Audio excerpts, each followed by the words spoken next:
Yeah, very good morning to you. We're all here, full team.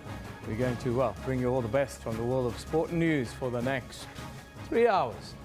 Of course, we have many crises in South Africa, Elvis, and the water crisis in Cape Town is one that's foremost at our minds because it's a real crisis. There's very little water left in the Cape. 11%, that's all that's left, even people don't have water in the Western Cape. And that's, of course, what we're talking about today. It's a serious crisis. We're going to speak to some experts around the issue, and we're asking you that question because there's all sorts of accusations in relation to the Western Cape government that could have handled this a little bit better. If you look at what's happening on social media, a lot of the Cape Town City is taking a lot of flack for the way that they manage it. They've known in advance, and they made a statement some years back that they don't worry, we've got water sorted until 2020, and then they were busy. Of course, the other issues with water, mountain water and the like. People are voting very slowly at the moment. 44 votes in, Elvis. 73% of you are saying yes, that water crisis could have been averted. It could have been handled better. So keep them coming, and we'll read them as we continue. But you're also tweeting us there. Matomi says, let them go and drink water from the sea. Hey, Muna. Desalination is one of the issues that they're looking at in order to give the people of Cape Town more water. But Ramaphosa says, no ways. You can't control God's wish. And there we talk about climate change as well, even in relation to what Ramaphosa is trying to say. You know, Elvis, what's shocking? Let's just read what Onuka says. He says, how long will this water crisis be? The municipality in charge, be sincere and proactive. Water is life. Anything else is secondary, of course. Yes, we're talking about this thing could have been handled better by the city, they say. The shocking thing is we're at the end of the month of May, one of the wettest months in the Cape calendar, yes. And we've had very little rain. We'll talk to our meteorologist about that and the outlook, but it's not good. Not good at all, but we have another crisis, of course, in the country, politically speaking, and that is the Tripartite Alliance, the African National Congress, the SABC, as well as COSATU. Well, they say the relations are at an all-time low. I don't think this is a crisis. I think this is a storm, Elvis. A storm is brewing well in the midst of the Tripartite Alliance. We've heard the pronouncements of Blade and Zimandi toing and froing. It seems as if, after last week's not allowing the president to speak at certain COSATU functions, yes. I think the gloves are off, it looks like. The gloves are off. That's why we're asking you the question, can the Tripartite Alliance survive the latest crises? Now let's take a look at what you are saying to us about this. Malibongwe Manyonya says, Newsroom, I think it's time for the parties to part ways. It will be the best decision for the three of them as the alliance doesn't have value anymore. Some sage advice there with a 1-cent coin on his... Okay, is there another tweet? There we go. This one is saying, well, this is the one from Malibongwe, it's the same one, right? Exactly but you can keep them coming. Let us know what's on your mind on the Twitter handle at SABC Newsroom as well as on the Facebook page. But as you know, we got a new segment here. We got a brand new segment, and of course today, sports focus it is. We ask a sporting question. Kendall is here. Kendall joins us for this one to talk about, the world's greatest sportsman of the modern era. Drinking and driving, or high and driving, we don't know what was in his blood. We don't know what it was. 3 a.m. Yeah, well, he's denied there were any drugs involved, but Tiger Woods was arrested yesterday, most of you might have heard, for driving suspected DUI.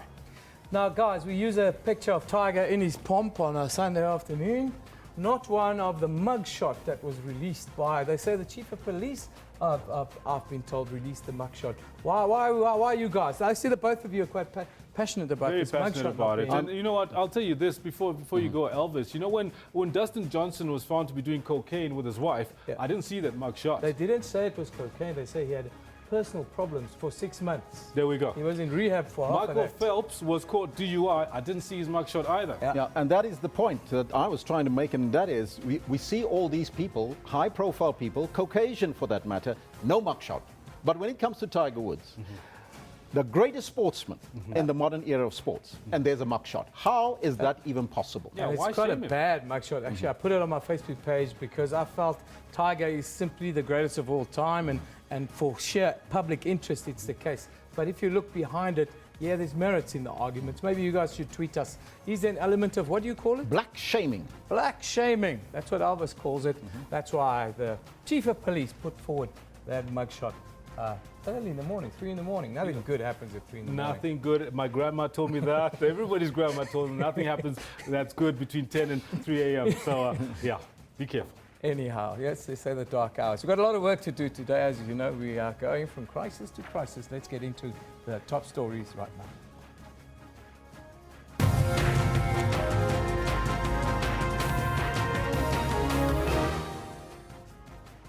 The Public Order Policing Unit has been deployed to KwaMashu in KwaZulu-Natal after residents blocked roads and went on the rampage last night. Power utility Escom is expected to appear before Scopa on its controversial deal with the Gupta-owned company Tegeta. And Deputy President Cyril Ramaphosa is expected to address the second day of COSATU's CEC meeting. Those are all your headlines, and before we get there, let's find out from Kendo Makamate what's happening on the sports front. Elvis and Evan, quite a lot happening on the sports front. Besides what happened to Tiger Woods, we also have some action on the field of play. The Proteas did themselves some good out at Lords yesterday. Yeah, there's a lot of criticism of AB de Villiers beforehand. We run the question, of course, maybe we can look back a little bit later at some of the tweets that came out of it, because he's definitely going to captain the side at this big event, and we can only hope for the best, I suppose. Yeah, no, at least they did get a win at Lords. Never been done by a South African side, get an ODI win. Yes. So maybe there's something to be said about AB. I'm still not convinced. Good morning to you. This is what we have for you in the sports today.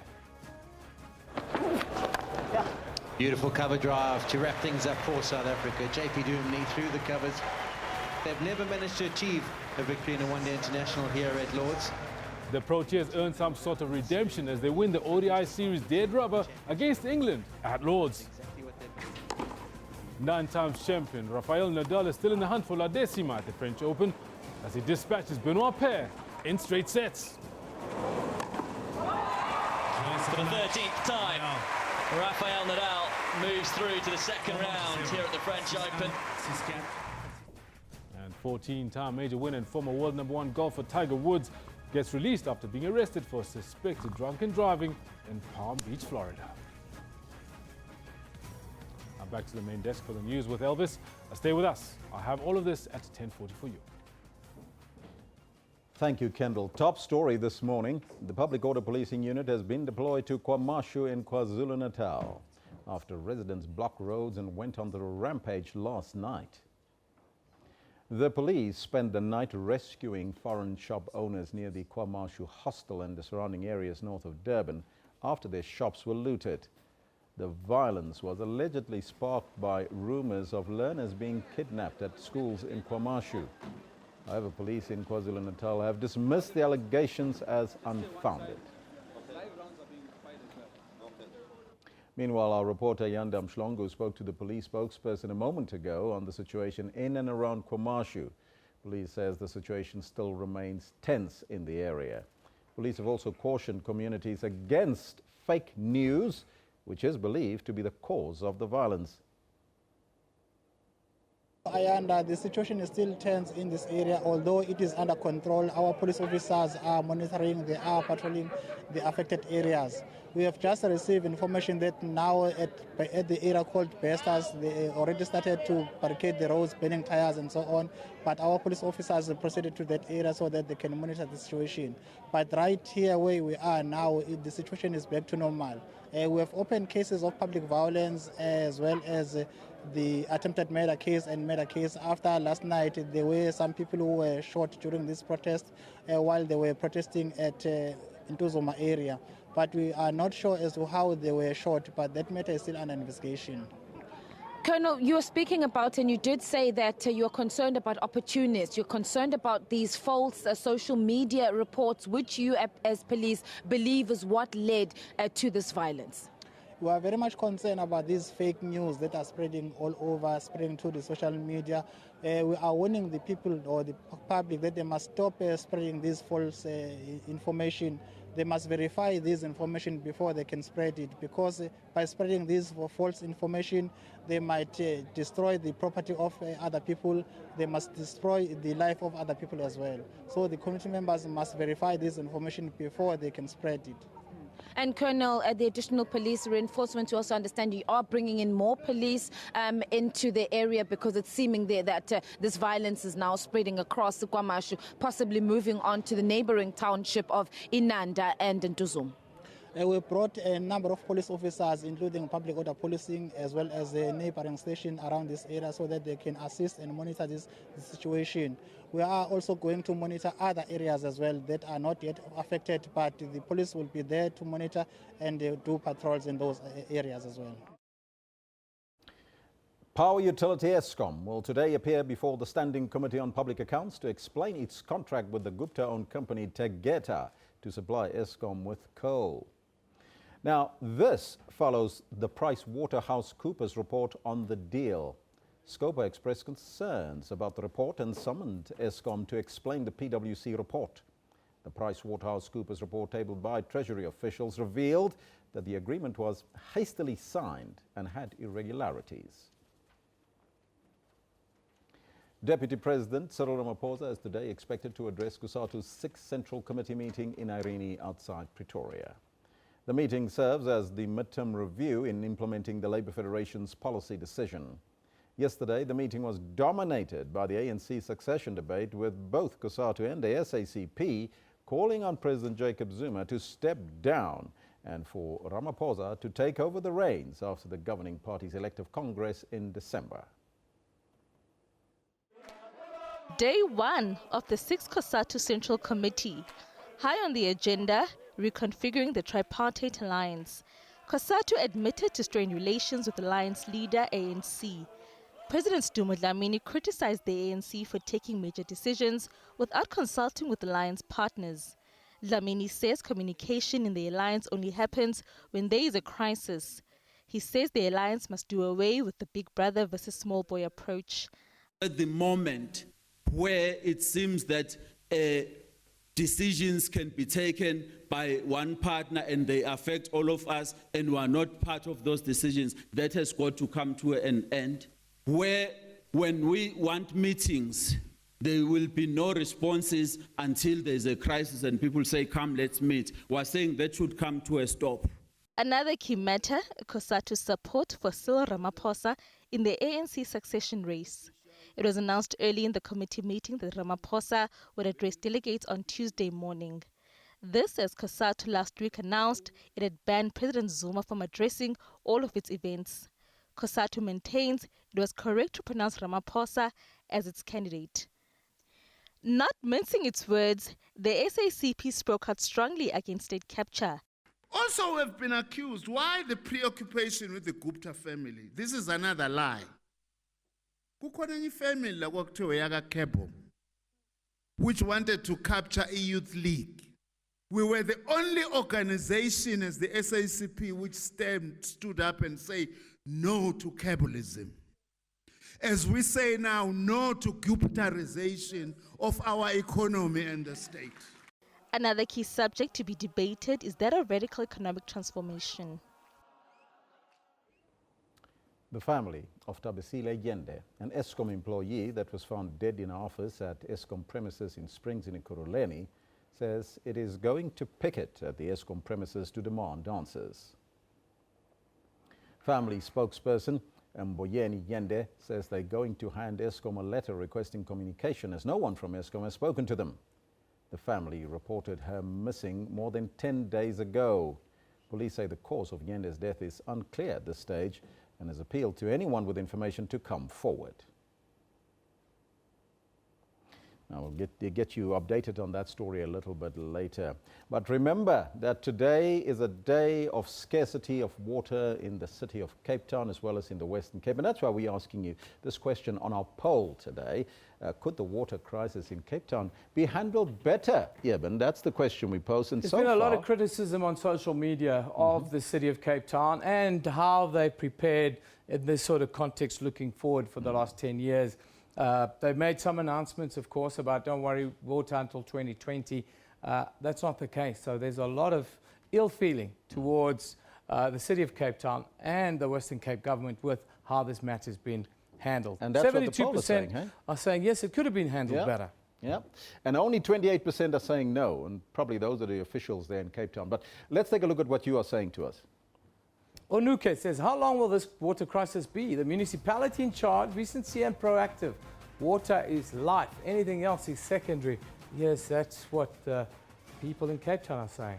The Khasa Butler Molo says, no ways. You can't control God's wish. Guys, keep tweeting us. We love the interactivity of the show. Anyhow, that's where we are with regards to the water crisis in Cape Town now. The city of Cape Town, they announced yesterday they will now implement level 4 water restrictions from the 1st of June. That's Thursday this week, level 4. Now, if you know what it is, it's less than 100 litres per day per person. This, as the province faces one of the most severe droughts in more than 100 years now. Premier Helen Zille declared the province a disaster zone or disaster area, further instructing residents not to use more than 100 litres of water per day. Teerwaterskloof is the main water source for the city of Cape Town. Dam storage levels here currently stand at around 20%. That means the dam only has 10% usable water left for human consumption, as the last 10% is usually not usable due to the silt content. It's been a gradual process. With water restrictions in place, residents reduce their water consumption. Residents use some 835 million litres of water per day. During the week and during one of the most busiest weeks in December last year, it dropped to 829 million litres per day. But this was simply not enough. In January, dam levels in the Western Cape had dropped to 46%. With very little rainfall, from here onwards, the situation only became worse. 3 months later, Premier Helen Zille declared the province a disaster area. There are laws which require us to declare a disaster if we need to implement certain emergency measures. Now, normally implementing any measures, for example, reprioritizing budgets or appointing people in key positions to do certain priority work, takes a very long time. And we need to do things very quickly now, such as drill boreholes, such as get expertise to tell us where best we should drill those boreholes without depleting the underground water resources. Residents have now turned to using spring water to lessen the pressure on water reserves. The queues are getting longer and longer every day. I've been collecting my water here for quite a long time already. My brother-in-law introduced me to this. He was getting his water at the brewery, I think. I'm fairly new to the Cape Town area, but the spring water really tastes quite nice. I make my tea with it. I use it just purely for cooking and drinking.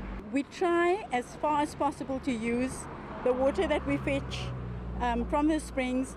We use it for everything that we don't need potable water for. It teaches us as well. Like especially now it teaches us in the sense of you can be a millionaire, you can be whatever. Everyone is standing in this queue because no amount of money can actually buy water if there's no more water.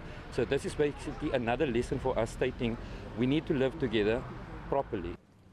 But it's the summer of 2018 that the province is most concerned about. We will be starting off the summer season with less water in our dams than the previous year.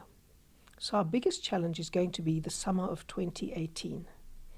So as soon as we've got water in the dams, we must not start using water as if it is limitless. The supply is limited. And climate change means that it'll become increasingly limited. As the situation becomes more severe, the city continues to explore all possible avenues to address the drought. Mayor Patricia de Lille held an interfaith gathering on Table Mountain, where various religious leaders prayed for rain. We are in a crisis situation. The water's running out very fast, and we now need some divine intervention too. No significant rain is forecast for the region this winter. Residents have been urged to continue with the current water-saving measures. Nomawatu Solwandle, SABC News, Cape Town. Divine intervention. Yep.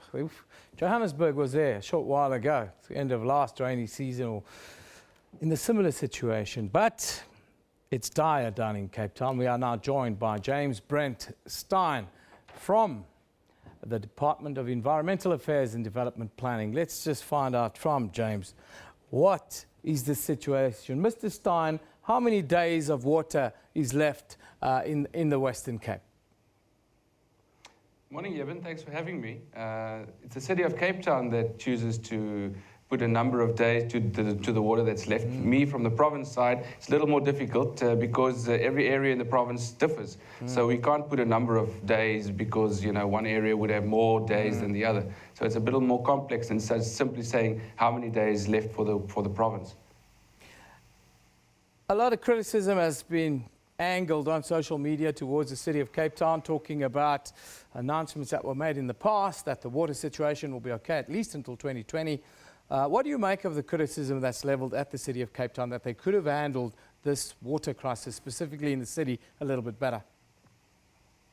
I can't speak for the city of Cape Town. I speak for the province. I can just say that I would find it very, very hard to find somebody who's managed the situation better than we have in the Western Cape.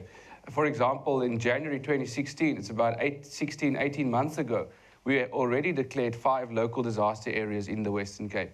We've assisted areas that have actually run out of water already, which doesn't make the media. There's a lot of areas where we've had interventions put in place. We've been managing the situation as well as we can. The reality is that the economy is also heavily reliant on water. And once you start cutting back on water drastically, you're going to impact the economy, you're going to impact jobs. And so it's a balancing act. It's a very difficult balancing act that we've had to manage over the past 18 months to almost 2 years. The overall state in the Western Cape, what does that picture look like? We know towns like Kalfinia, they are bone dry. Are we seeing other towns sort of towards Northern and Eastern Cape, that sort of areas, and on your borders really running dry? Things are very bad. We see that the average level for dams across the Western Cape, there's about 30 dams that gets monitored on a weekly basis by the National Department of Water and Sanitation. And the average level for those dams is currently at 17.9%. Last year at this time we were sitting at 31%, so it's about more or less half what we were last year at the same time. And bearing in mind last year was a very bad year. So 17.9%, there's no other word for it except that it is dire, it is a crisis. But the reality is we've been aware that this was coming, and we've been doing what we can, and we have contingency measures in place. Disaster Management Centre is on a continuous basis monitoring the situation. We're doing what we can, but sadly we can't make it rain. You cannot make it rain. And what does the weatherman say? What are the weather services saying about the outlook for you? I see the Premier and the Mayor asking for divine intervention, but you're going to have to work with the weather services on that one, isn't it? I'm not a forecaster, even. If I could forecast the weather, I'd be a billionaire.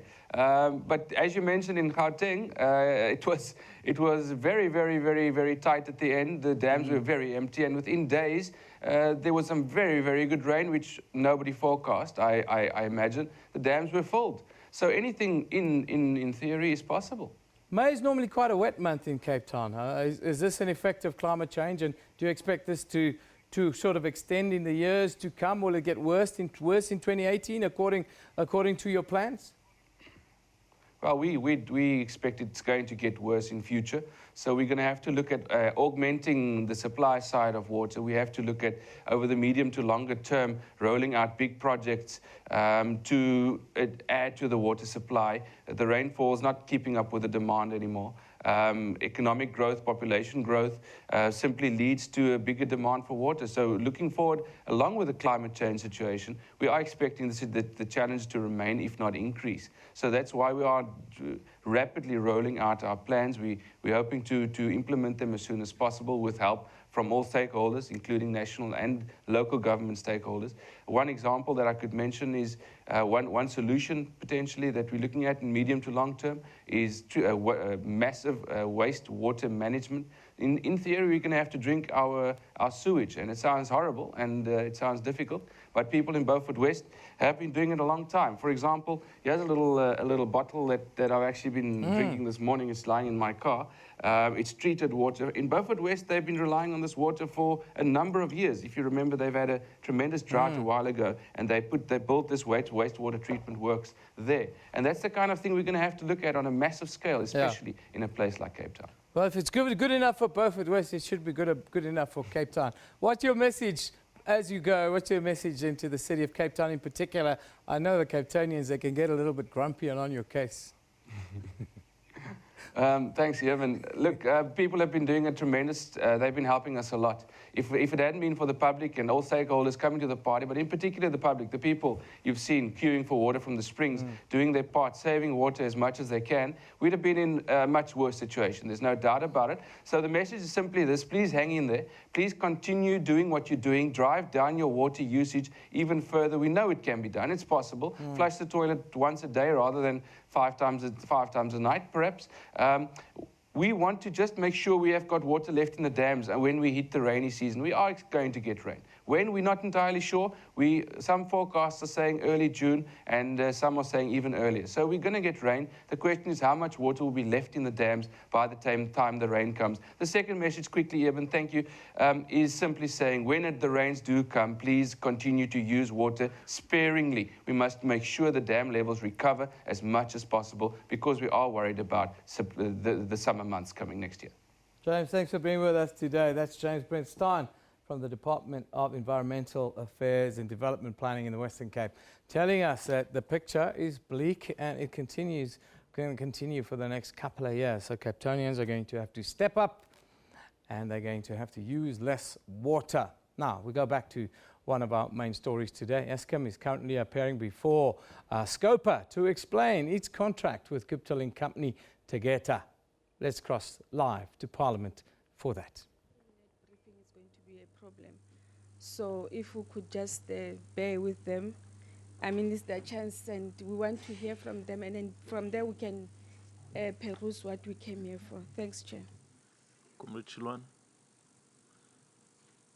Thank you, Chairperson. I agree with the latter statement said by Honorable Ntabise, that it's not going to hurt anyone if they are going to present what is in front of us, because we've just received this document this morning. So just to take us through, so that when we refer, we're able to know what is it that we're referring. Comrade Chairperson, can you protect me? No, you're protected. Thank you very much. You're protected. Yeah.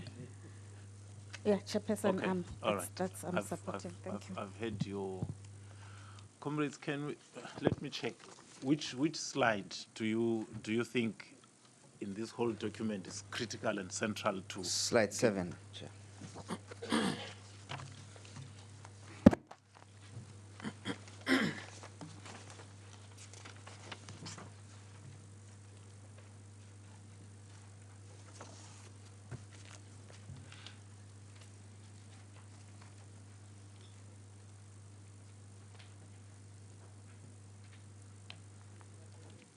This one.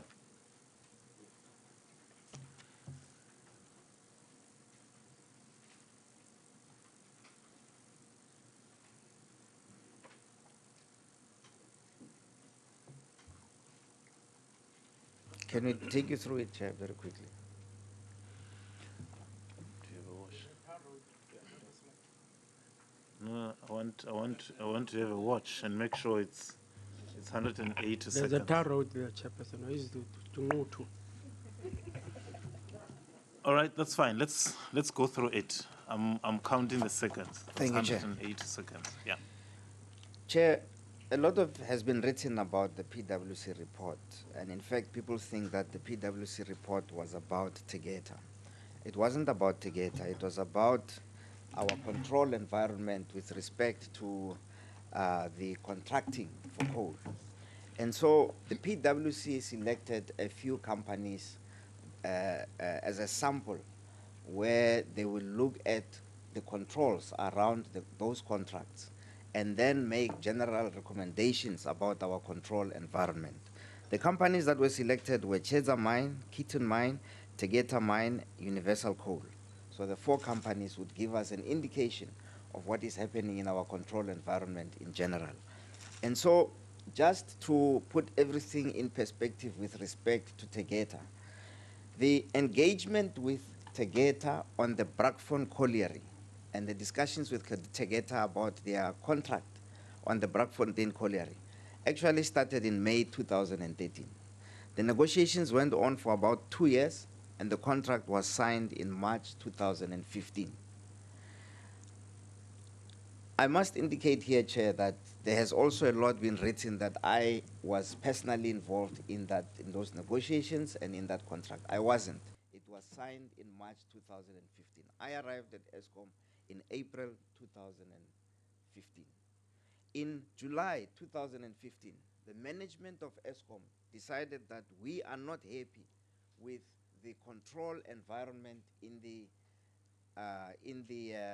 coal contracting space. And so we commissioned a report, we commissioned an internal audit report from PricewaterhouseCoopers to look at the control environment in the coal contracting space. And so this report was commissioned and it focused on these 4 companies. Now, in July 2015, at the same time, the National Treasury also announced that they will be doing a similar review. They will be reviewing our control environment in the coal contracting space. So we had 2 processes that were parallel, that were going ahead. One commissioned by us, one from the National Treasury. In November 2015, the PwC finished their report. And they wrote their report, and they made recommendations, and they made about 48 control problems, control issues, observations that we had to attend to. So those were presented to us, and we attended to them. In December 2015, senior management of Escom considered these findings, as well as the Audit and Risk Committee of Escom also considered the findings from the PwC report. We started implementing measures to correct the findings that were in the PwC report. In September 2016, 39 of the 48 had been addressed.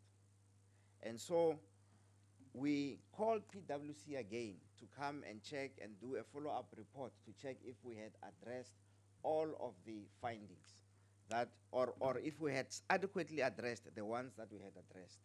And since then, I think 6 or 8, I think it's in slide 9 control issues had not been addressed by September 2016. As we speak now, Chair, 6 of the 9 have been addressed and only 3 are remaining, and the 3 that are remaining are listed in slide 11 of the presentation that we have distributed. Just to finalize our input, Chair, the process that started at the same time as the PwC report, which was the Treasury investigation of the same issue, is still not completed. We do not have a final report from the Treasury about what they found. In fact, in the process of their doing the investigation, we gave the National Treasury the PwC report that had been commissioned by us for us to correct ourselves, to correct the mistakes that had been done in contracting. And it is the report that the National Treasury gave to Scopa, the report that we had commissioned. And that is our input, Chair. We are still awaiting Treasury's final report. In this presentation, we address, however, the issues that the Treasury raises in their draft report, which we do not agree with a lot of their findings because they just display a misunderstanding of the process. Thank you, Chair. So we should then call off the meeting. No, I'm just saying then we can open to questions because we thought that explaining that context was important. Okay. No, that's fine. Comrade Kekane? Because you are correct. This confuses the whole thing now. But my question would be, National Treasury, that is in our engagement, that is with them, they indicated to us that you are not cooperative. You are not providing them, that is with the information that they need to finalize their report. Now, I just want to check. You said in the PwC, that is report, there were 48 recommendations, and out of the 48, 39, that is were not dealt with. And you said the remaining, that is bunch of recommendations, they are more or less 6 or 3, that is in your presentation. Now I just want to establish as to which areas you did not, that is, cooperate with National Treasury, because that's the question that we asked National Treasury. We wanted National Treasury to provide us with a report. They said they are unable to do that because you are not cooperating. We are holding that is information. Yeah. If I may answer. Wait, no. Before you see, Comrade Kikan, that was the reason I was reluctant to give him the time to speak. Because I said we are here to talk about PwC report. Now, the National Treasury report that we may then find ourselves going into, it's something else. So I would maybe take the last part of your question, because from what he's saying, the PwC report had 48 recommendations, and up to now, only 3 have not been addressed. And you are asking, which are these 3? I think that is the correct one. But on the National Treasury things, I would really not want you to venture into, because then we'll be going into something that from our side we may not be very informed, and then we'll get into speculation, and it will be you versus National Treasury, and that is not what we want. Yeah. Chair, I agree with you 100%.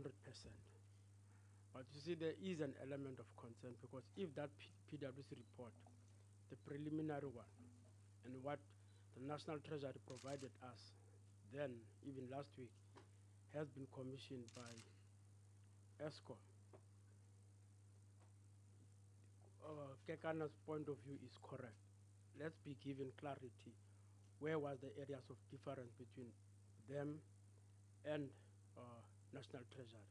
Because even in the last presentation, we cautioned and we did indicate to National Treasury that give us what are the areas of difference that made you to be able to be in this way.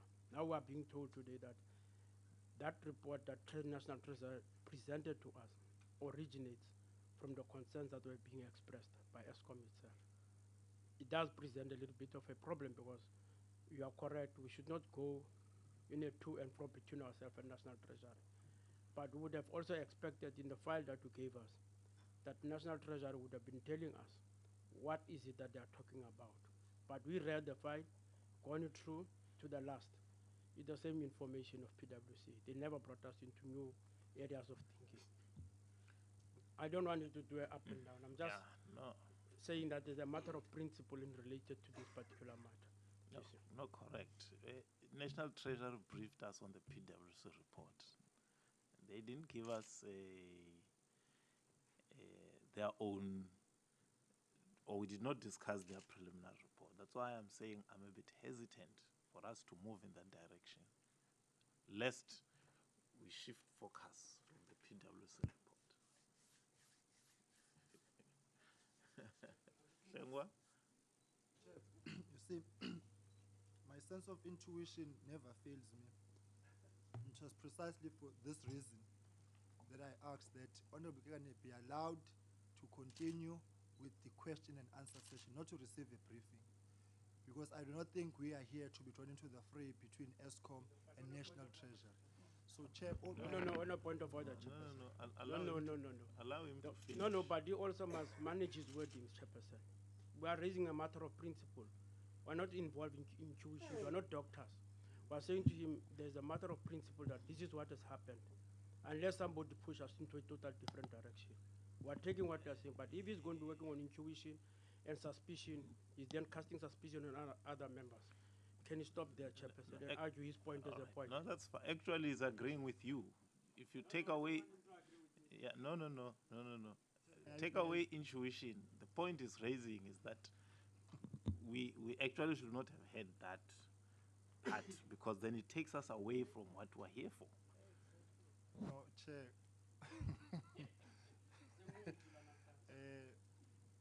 Ceteris paribus. My point is this. National Treasury did not give us their own report. I even said this at the last time, that they teased out the matters which they thought were important and for the benefit of the committee. Hence, I say we must not be drawn into the fray between Escom and National Treasury.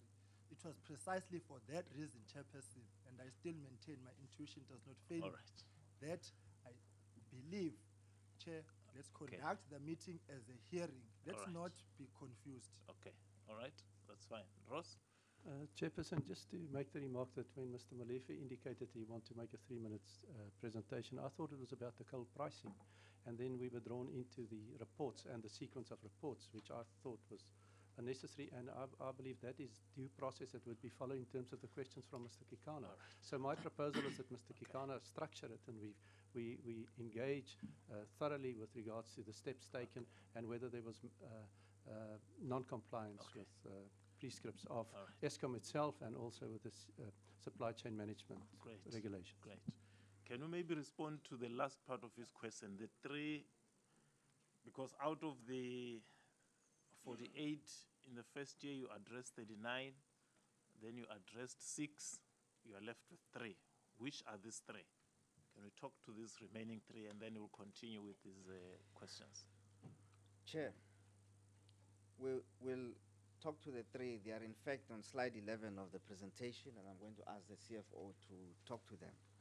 But before I'm unceremoniously... No, let's do this. The please. allegation that we did not cooperate with Treasury is not true. No. Let's do this, CEO. Let's allow the CFO to respond to the question so that we can move forward. Mr. CFO, which are the 3 remaining areas? Thank you, Mr. Chair. The one recommendation was that we needed to change the technical standards associated with the labs that we had engaged to conduct the coal sampling for Escom.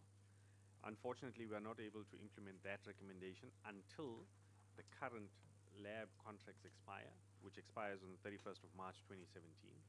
As soon as those RFPs are going to be issued for the new service providers, we will attend to that recommendation and obviously include the new technical standards. But you say 31st of March? 2017, yes. But this is the 30th of May 2017. Yes, the RFPs have been issued, Mr. Chair, in terms of the new technical standards. It's just that for us to be able to say it's closed, when we actually appoint them under the new standards, we will then say it's closed. Okay. The other one, Mr. Chair, was the issue of internal training. Needed to be mandatory for certain staff. That training is currently ongoing, and so that will be complete by 30th of September of this year in terms of all of the mandatory training that all of the employees would need to go under. And then, Mr. Chair, the last recommendation relates to also the RFP process that's currently being undertaken. It relates to? The RFP process that is currently being undertaken as well. So those are the 3. What is RFP? Our request for proposal. So it is linked to my first response, Mr. Chair. Oh, okay. All right, Comrade Kekane. Can we, Ross, just note when it's done, you can then follow up on any of the responses. Comrade Kekane. No, thanks, Chair. Maybe let me look at, that is the issues that you have raised. Let's start with the total issue, that is findings from the report itself.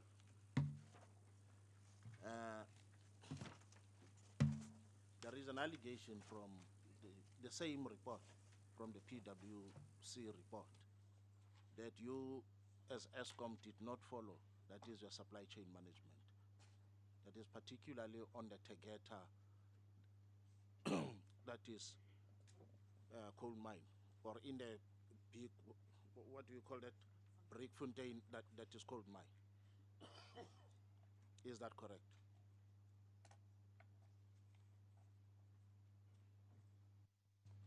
Mr. Chair, in terms of the PwC report that has been highlighted, they have highlighted certain contract management issues associated with the award of the contract to Tegeta, which we have addressed, as we've said. And also, Mr. Chair, something to note is that given the fact that we have had the PwC report that has been issued, as well as the draft findings from National Treasury, we have looked at understanding from a legal perspective, have we complied with the requirements of the PFMA as it relates to supply chain requirements, as well as Treasury's supply chain management framework. And legal opinion at this stage would indicate that we are comfortably compliant with both the supply chain framework from National Treasury, as well as our PFMA requirements in terms of fair, equitable, cost-effective, and transparent. I'm not referring to that is the PFMA or the supply chain management. I'm saying, as Escom, you have your own internal, that is supply chain management.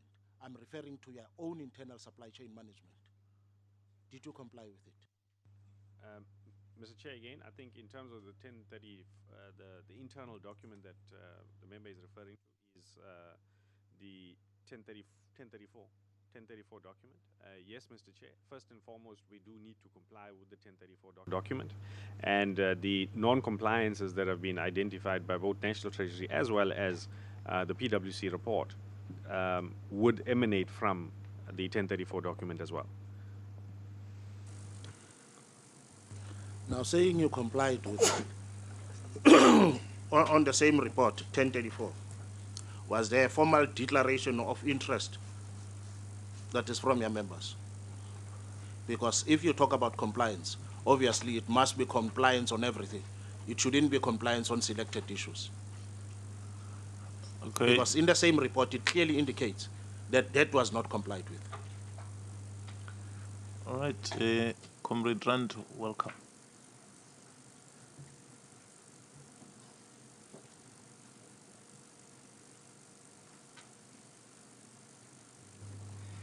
This particular element in terms of declaration of interest relates to at the point of negotiation. So at the beginning of all the audits, etc., this wasn't necessarily a requirement, but however, one of the implementation mechanisms that we put in place is to ensure that there is formal declaration of interests that are conducted prior to engagements.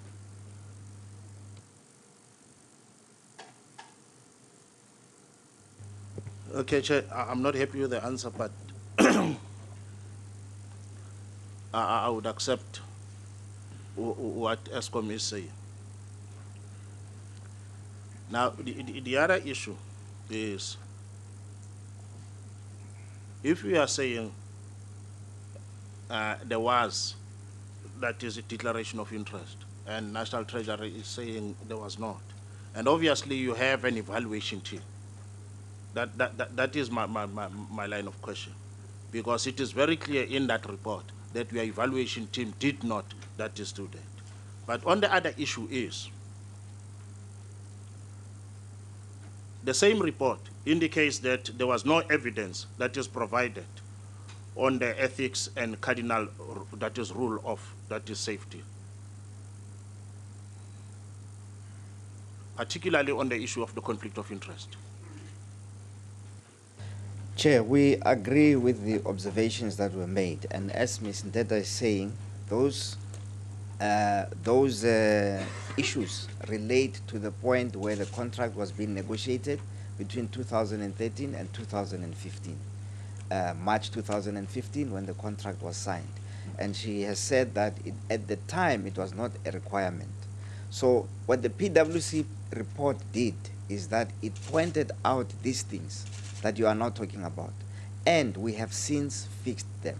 So it is no longer the case that the declaration of interest are not done and that all the issues that you're referring to are not adhered to. So we agree with we agreed in 2015 with the PwC report and their recommendations, and we have since made sure that these things do not get repeated again in Escom. And these are the things that happened between 2013 and 2015 during the negotiation phase of the contract. Thank you.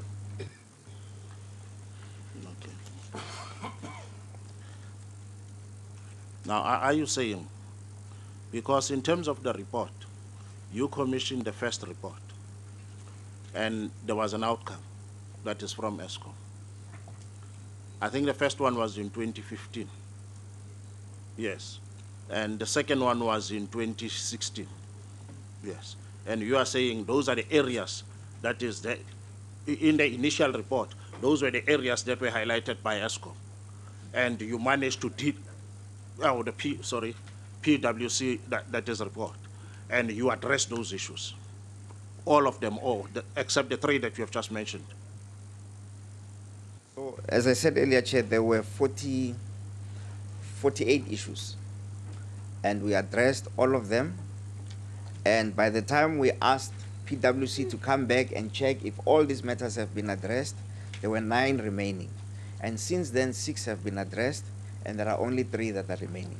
So we acknowledge all of the things that are in the first PwC report, that there were problems that were identified as a result of management action of engaging PwC to help us identify these shortcomings. And these shortcomings have been addressed. But all of these things happened between 2013 and 2015 when the contract was signed.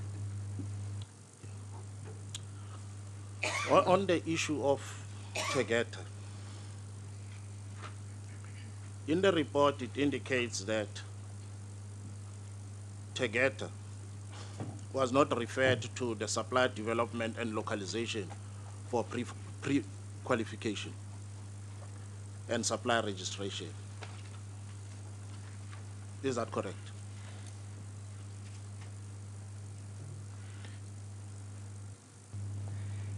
That is correct. In terms of supply development and localization, and specifically on the point of pre-qualification, from the department within Escom of Supply Development and Localization, a decision was taken that we should do a full technical evaluation of all the suppliers. Once we are in the position to award a contract, that is when we will then advise the Supply Development and Localization section to then look at placing the supplier on the database. Was this applicable only to Tegeta or the rest of your suppliers? It is applicable to all our suppliers within the core space. We are requested to do the full technical evaluation before putting them forward for onto the supplier database.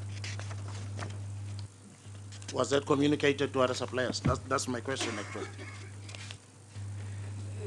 That requirement is communicated within Escom internally, as the technical evaluation is conducted internally. And the requirement to place them on the supplier database is sent from within Escom to our Supply Development and Localization Department.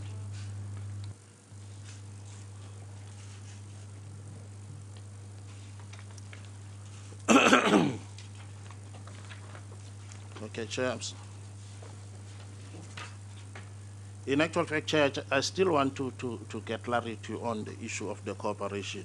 Earlier on, you ruled me out of order on that, because I feel it is an important area that forms my questions. Because Escom clearly indicated, National Treasury clearly indicated to us that you are not cooperating with them. And the chairperson that is in the last meeting was instructed by this committee to write a letter, not only to you, because we identified, I think, 5 SOEs that were not cooperating, that is with National Treasury. Because as a committee, we need to finalize that is a resolution to the House. But unfortunately, if we are not going to get cooperation from any state-owned enterprise, we are going to have a problem that is in finalizing our recommendations, that is to the House. I still feel that you need to give us clarity that is on that issue, because it is a burning issue that is on our side.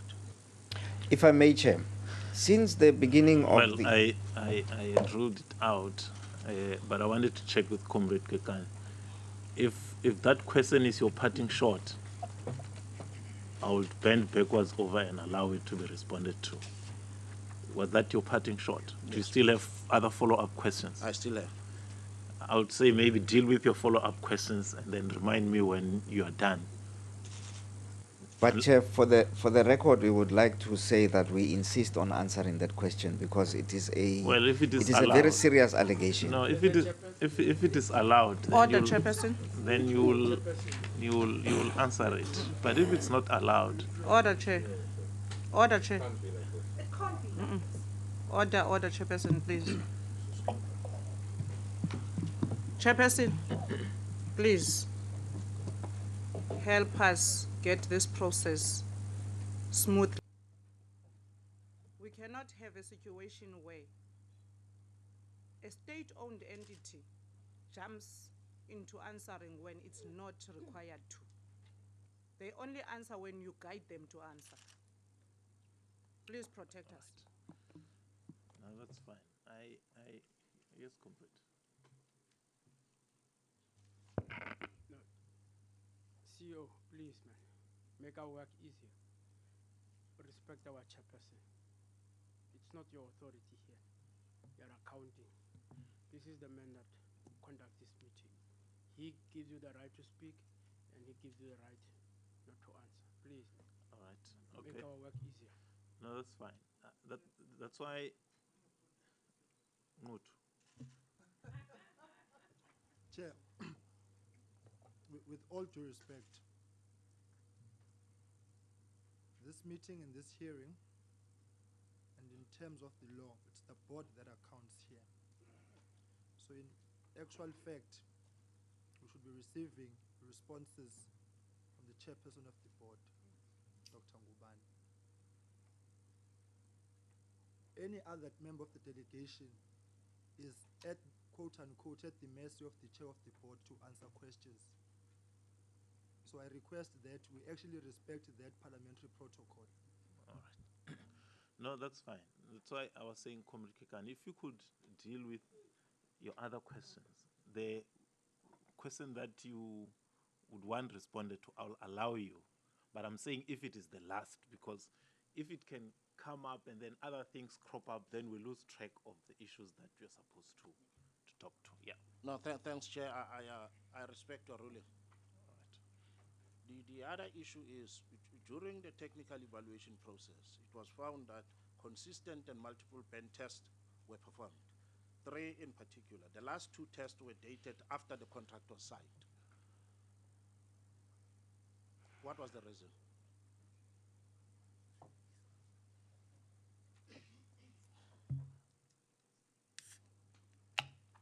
As part of our technical evaluation, we conduct combustion tests on the coal. We look in terms of the suitability of the coal, whether it is a blended product or not a blended product. And then it is our prerogative in terms of the number of tests that we select to do. And also depending on the results that come out of those tests will determine how many tests that we do. Including once we've awarded the contract, we are also at liberty to then do additional combustion tests if we want to check in terms of suitability of the coal or any other elements. Are you by implication saying it is normal procedure to sign, that is after the, to test after the signing of the contract? The combustion test was conducted before the signing of the contract. There were also other combustion tests that were conducted afterwards for different reasons. But prior to signing of a contract, Escom conducts a combustion test, of which we did. But maybe we don't understand. I'm not talking about other contracts. And I clearly indicated that I'm talking about Tegeta in this case. And I want you to focus on Tegeta. Your responses should be on Tegeta. Because if you are referring to other contracts, unfortunately, that's not my line of question. Can we please be focused and talk about what I'm referring to, not something else. We conducted a combustion test prior to signing of the contract for Tegeta. We also conducted combustion tests post the contract for Tegeta.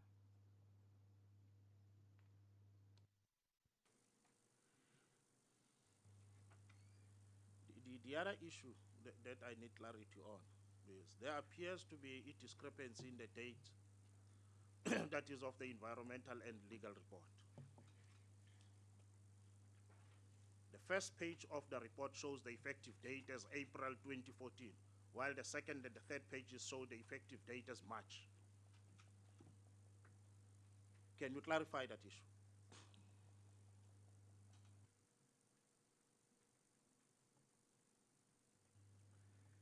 The environmental due diligence commenced from approximately April, March of 2014.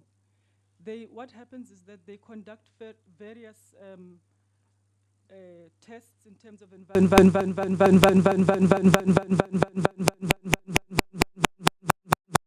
as the signature is the date when they would have then finalized all their reports. But their interactions commenced before that.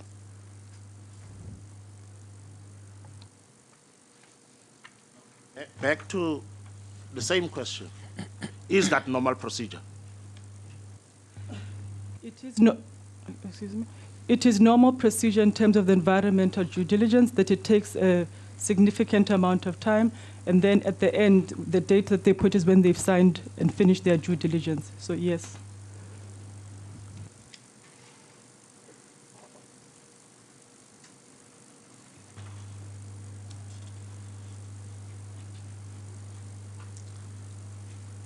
There were two meetings, particularly for the pre-qualification between yourselves and National Treasury. In that meeting, I'm looking at you, I can see that you seem not to understand what I'm referring to. No, but that's beside the point. Let me just rephrase my question to say, in the engagement that is with National Treasury, particularly on the same issue, did you indicate to them that it is normal procedure?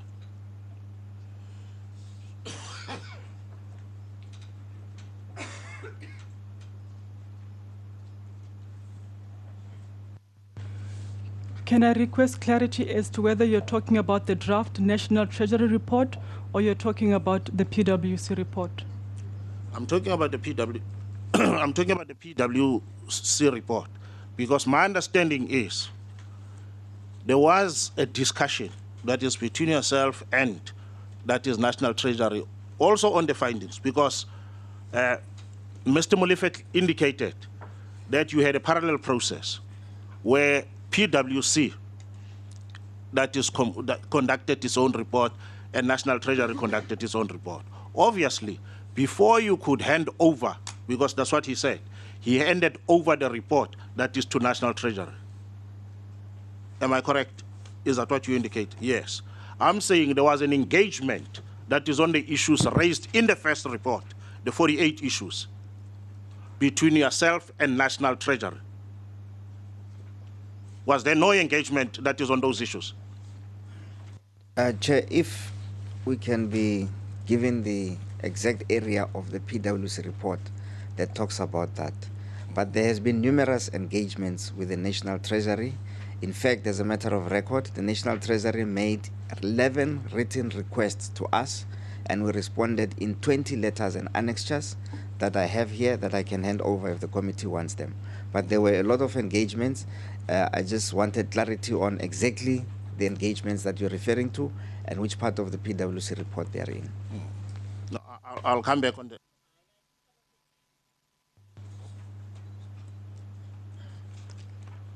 But let's go back to the issue of the supply chain management.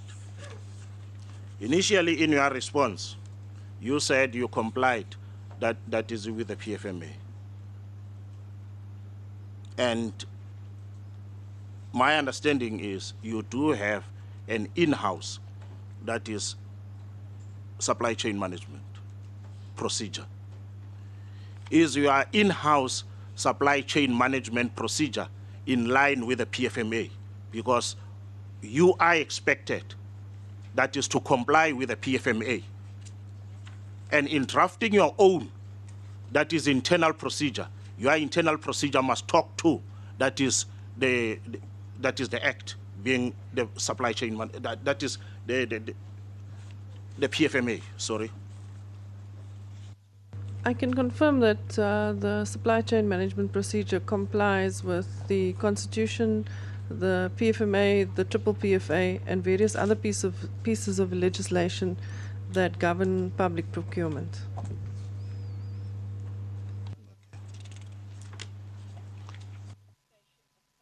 Now, Chair, thanks, I'll come back. Can All I right. allow other members to raise other questions? Okay. No, that's fine. Before we raise other matters, maybe let's, and I don't want that to be the focus, okay, comrades? If it is, well, maybe at the end, but it can't be right at the beginning. The substance and the focus will be the PwC report. Comrade, Chairperson of the board, this issue around you not cooperating with the National Treasury in terms of providing information, why is it making the rounds? Where does it come from? Why are we not providing National Treasury with the documents that they require so that this issue can be sorted out? Well, you know, I really don't know how this whole thing came about, because we are informed by management, by the CEO, by CFO. Every time National Treasury raises a query, they answer it. It may take time on some questions, because there are volumes and volumes of documents that are considered by the tender committee. To sift through all the documents and get the relevant information they're asking about may take time, but we always cooperate. So I've been at a loss as to why people keep saying we are not cooperating. Because why should we not cooperate? You know, I mean, they could even come to Escom itself and probably sit there and go through all the documentation. There's nothing hidden. Okay. No, that's fine. If you can I make a follow-up on this? See, because I will only allow Comrade Kekane at this stage to make a follow-up. Others, let's deal with it last. Yeah. But our initial follow-ups must be on PwC so that we don't get sidetracked. Chairperson, Yes, Comrade. I appealed to one of your team members to focus on Tegeta. And the answer that I want, they must be based on Tegeta. Do you have evidence? Because you are saying you are cooperating with Escom. Do you have evidence to prove that the request from Escom was dealt with, that is by your team? From National Treasury was dealt with by your team. That's what I need. All I can say is, can they provide you with the letters from National Treasury and the responses that were sent to National Treasury? I think that will put this thing in final perspective, because there's been an exchange of information on Tegeta. Why was the prepayment made? Why was this done? And so on and so on. All those issues have been addressed. All right. Chair. No. I think the relevant people to talk is National Treasury, because if National Treasury says no, we have cooperation, then there's no point for us to raise anything. If they say there's no cooperation, still it is not so much what we say than what Escom says and how we have that smoothed out. National Treasury, can you confirm that indeed you get the necessary cooperation from Escom in relation to these investigations? Thank you, Chair. From the period we requested documents, obviously there were delays from Escom. until we issued the first draft report on the 12th of April 2016, which we wanted the response in May 2016. Unfortunately, those delays, they were spread between National Treasury and Escom, but finally we received the response on the 30th of August 2016. From there, we exchanged documents. You remember when we came here in November, you wanted us to present the report early January or February, but unfortunately it couldn't happen because we were exchanging documents. And from January to now, we were exchanging documents. There was no issue of saying they are not cooperating, unless if the member is confusing the issue of Transnet, the issue of SABC, where we haven't received documents even now. So with Escom, there is no question of non-cooperation? Now, there's no issue of no cooperation. Okay, no, that's fine. Now, I'm not going to pursue this matter anymore, because we even gave you an instruction to write a letter, because that's the information that we received, that there's outstanding information from Escom, and hence National Treasury cannot complete its report. But today, if National Treasury is saying they've got all the information that they requested from Escom, it's fine. All right. Chairperson, for me, Ross, on a point of clarity. No. On please. a point of clarity. No, wait. You are going to get your opportunity to talk. But I want to say, comrades, I would want us to follow up on the questions that Comrade Kekane raised on PwC. That's what you're coming on. All right, fine. Yes, Chairperson. Just on the PwC issues, sure, and the reports. I think for me, to give clarity is the main question is. No, can I just make a request, comrades, that if you don't have a question, at least let it not be more than 3 questions. Please, let it not be more than 3 questions, and then we'll make rounds so that others can also have space. Firstly, yes, as Comrade Kekane has said, he was concerned with regards to Escom Tegeta, and in all 4 the contracts, to my investigations that I've done, all 4 the contracts constitute no competitive bidding, and it is an unsolicited bid that was provided. And in terms of the legality of the contract, that puts the whole contract for me in a questionable situation. And you have to provide us the answer today whether that contract is a valid contract or not, and whether you have, in terms of the PFMA, engaged in competitive bidding in all the contracts. And the question is why did, and the information is that there were no competitive bidding. And the question is why this preferential treatment to Tegeta? Why was Tegeta exonerated from following due process, due diligence in this regard? Now, secondly, also the question with regards to what you're driving towards is the review of the contracts. Now, my question would be, if you want to review an unlawful contracts, certainly that cannot be right. What would your proposals be in this regard? Let me take you through why I'm saying there were non-compliance also in terms of the contract, and this is the point. Non-compliance in terms of pre-certified stockpiles, non-compliance with regards to coal quality parameters comply with the quality specifications, and did management comply to all these requirements? Now, certainly if we coming to the board and the oversight role of the board, Chairperson, as my second question, as the executive authority, certainly the board had an oversight role when the report of PricewaterhouseCoopers 2015 report. Did you take note of the report, and what was the actions that you've taken in this regard to take some actions in terms of your oversight responsibility? Let me just then also say, I have it here. You see, in terms of the oversight responsibility on the medium-term procurement, a divisional executive was given powers to give effect to the mandate. But the PED continued with the mandate of the Board of Directors to enter into contracts in excess of 3 billion each, committing Escom for over 10 years or more with a single signing authority. Can I ask the chairperson of the board to explain this? Is what it is our research is indicating, a single signing authority. That simply cannot be correct in terms of a non-competitive bidding process. And what was the actions that the board did in terms of your fiduciary responsibilities? Okay. Thank you. Right. 3 questions. Can you respond to them?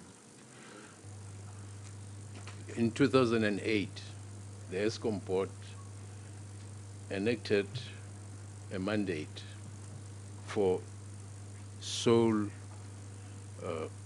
buyer, sole signatory in cases of emergency coal supplies. There was no competitive bidding in instances where there was immediate need or Just a minute. emergency. Oh, sorry. Oh, sorry. Okay. All right. So there was non-competitive bidding has been the hallmark of Escom in terms of short-term contracts, sanctioned by the board 2008. Now, arising from all these evaluations, we changed that. This board changed that and said there will be a request for proposals that are in the market. And this, of course, obviously, very extreme circumstances happen. But the consequence of that, Chairperson, is that right now, 4 stations stand at risk of load shedding because we have not secured the millions of tons of stockpile that we need when we go to winter. That is the situation. But we changed it, but the consequences may not be very, very good for the country. Chair, if I can just add, clarify. Okay. Since Escom was established, we've been operating on cost-plus mines. The current cost-plus mines that are there in Escom, over the last 5 years, we've spent 74.5 billion. Those original contracts did not have competitive bids. Escom has never had a culture of doing competitive bids. It is something that we have just introduced. And those companies that happen to be white-owned companies acquired, they are doing business with Escom. Over the last 5 years, it was 74 billion, and there were no competitive bids. And so in 2008, this issue of the emergency supplies was also introduced, and we have just changed it. Our idea is to move away. We have got an instruction from the minister to stop doing cost-plus mines and to introduce black economic empowerment and competitive bids. This is things that we are now beginning to change in the last 2 to 3 years. All right. Okay. Sorry, Chair, if I can also add to the response. I think, first and foremost, we are not aware of whether either the PwC report or the National Treasury report calling into question the legality of the Tegeta contract. No, I think let's stop it right there, because I think the 2 gentlemen have cleared the issues. I think the base of his question was the fact that these were unsolicited bids, which means there was no competitive bidding. So that has been clarified. Honorable Mazoli. Thank you, Chairperson. What happened to giving chance to members of the committee first, and then we can give other MPs? Chair, on a point of order, the Public Enterprises Committee was invited to this meeting, so we are as much participants as Honorable members of Scopa. Honorable Mazoli, you're not chairing this meeting. There's a chairperson in this meeting. No, but just be patient. She's soliciting clarity from the chairperson, not from you. I am a whip of this committee. You can't come and tell us what to do. Well, that was the Escom board, of course, talking about the PwC report to Scopa, reporting back there, as well as looking at the Tegeta contract. But right now, the Deputy President, Cyril Ramaphosa, is today expected to address COSATU's 6th Central Committee meeting in Irene outside Pretoria. The meeting serves as the midterm review in implementing the Labour Federation's policy decision. Let's go there live. Viva ANC, viva! Viva! Viva COSATU, viva! Viva! Viva South African Communist Party, viva! Viva! Viva SANCO, viva! Viva! Long live the spirit of Nelson Mandela, long live! Long live, long live the spirit of Joe Slovo, long live! Long live, long live the spirit of Chris Hani, long live! Long live, long live the spirit of Elijah Bakhai, long live! Long live. Amandla!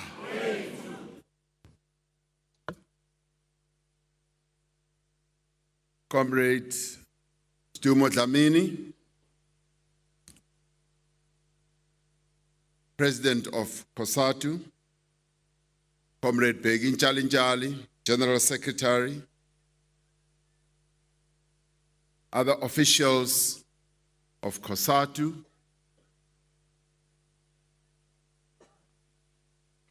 Secretary General of the African National Congress, and members of the National Executive Committee who are here, the General Secretary of the South African Communist Party, and the Second Deputy Secretary of the SACP, and members of the Politburo of the SACP, leaders of SANCO, leaders of various unions that are here,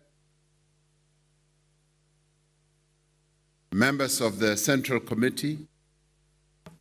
I greet you all in the name of the African National Congress. I greet you particularly on this important meeting, the Central Committee meeting of COSATU. This critical Central Committee is taking place at a critical time in the history of our country, given the various events that continue to take place. As the ANC, we salute you as COSATU, and we applaud you on the holding of this Central Committee meeting.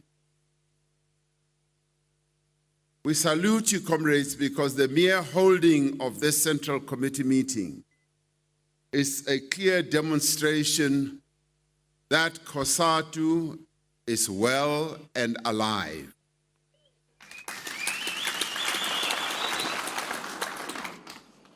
There are quite a number of doomsayers in our country, unfortunately some in our own ranks, who've held the view that COSATU has become weakened and COSATU's days are numbered in the light of the other federations that are being formed. Many of us do not believe that there is any truth in those statements, because COSATU, in our view, as we see it, continues to be strong. And even as I came in, the first Deputy President of COSATU said, "ICOSATU ileya awiyaziyo, ICOSATU eyakudala."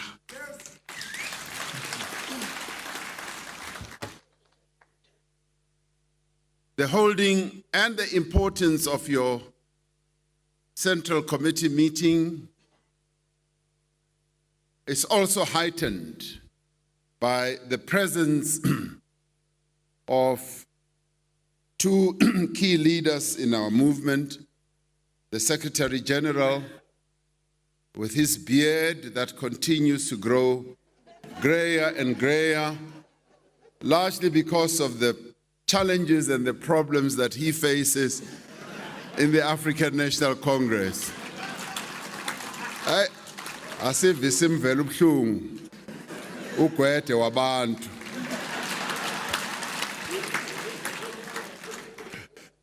And also the presence of the General Secretary of the SACP, naye ngoqobo lwakhe. Asivisa imvelo ubuhlungu ngoba naye as the General Secretary of the party, he always tries to find solutions in a very difficult and trying environment. Their presence here, comrades, is testimony to the fact that this is a very important Central Committee. It is important, comrades, because it is only COSATU that continues to occupy a central position as the biggest, as the most impactful, as the most successful, as the most revolutionary, as the most dependable, and, do you want me to continue? And the strongest representative of working people in our country. Even if you look around, and there are quite a number of pretenders to this throne that COSATU occupies. COSATU, from its inception, has continued, comrades, to be the most revolutionary of trade union federations we've got in our country, the most dependable. And you are still the biggest, and you are still the strongest. That you must believe. You are so because you have continued to champion the interests of workers in our country. Whether they are members of COSATU, affiliates or not, you have always stood for the interests of workers on a universal basis. And you have done so because from inception, you understood the struggles of working people in our country, and you immersed yourself in those struggles, and you represented working people in our country. When we launched COSATU on the 1st of December in 1985, we declared that a giant had risen, and that this giant would crush anyone who stood in its way as it sought to advance the interests of the workers in our country. That is what we said.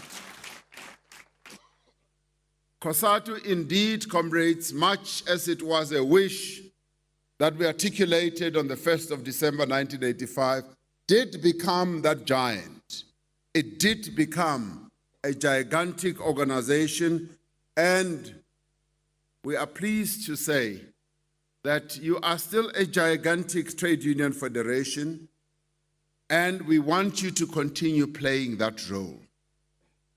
You have pushed those who have stood in your way out of the way of blocking you advancing the interests of workers, and you started as COSATU, for those who might remember the history.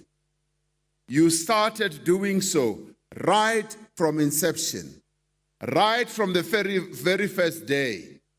Comrade Elijah Bakai, who was elected president, Comrade Jumo, you might recall, of COSATU in 1985, was given this speech and by a number of comrades. Comrades Alec Ewing or Benny Fanerov, Nabanya, Mtlambe no Ino Kotongwan was one of those who wrote the speech. They wrote this speech for Comrade Elijah Bakai. And he stood up on the podium after he was elected. And I saw him put that speech aside. Was bega pants umpachi, and he spoke from the heart. And as he stood up, he knew what the struggles of our people were. And he said to P.W. Botha at the time, "Wati wena P.W. Botha, signiga 6 months, you must have abolished the past system. What if you don't abolish it in 6 months, we are coming after you because we are a gigantic COSATU." P.W. Botha wakakazela. In 6 months, the past laws had been done away with. That was your first victory as COSATU. Now, many people did not realize that as COSATU's victory. But it was essentially COSATU's victory. COSATU had led from the front. But it had led from the front, comrades, because as we formed COSATU, we were linked at the hip with the movement. The African National Congress had played a critical role in the formation of COSATU. Through the discussions and collaborations that we had with our comrades in the ANC in Lusaka, with our comrades in SACTU, yes, with our comrades in the SACP. The whole alliance was intricately involved in the formation of COSATU. So when Uombagi stood up and put the speech aside, he was articulating the aspirations and the views of our people as a whole, and not articulating the views of those who sat in offices and had drafted that speech.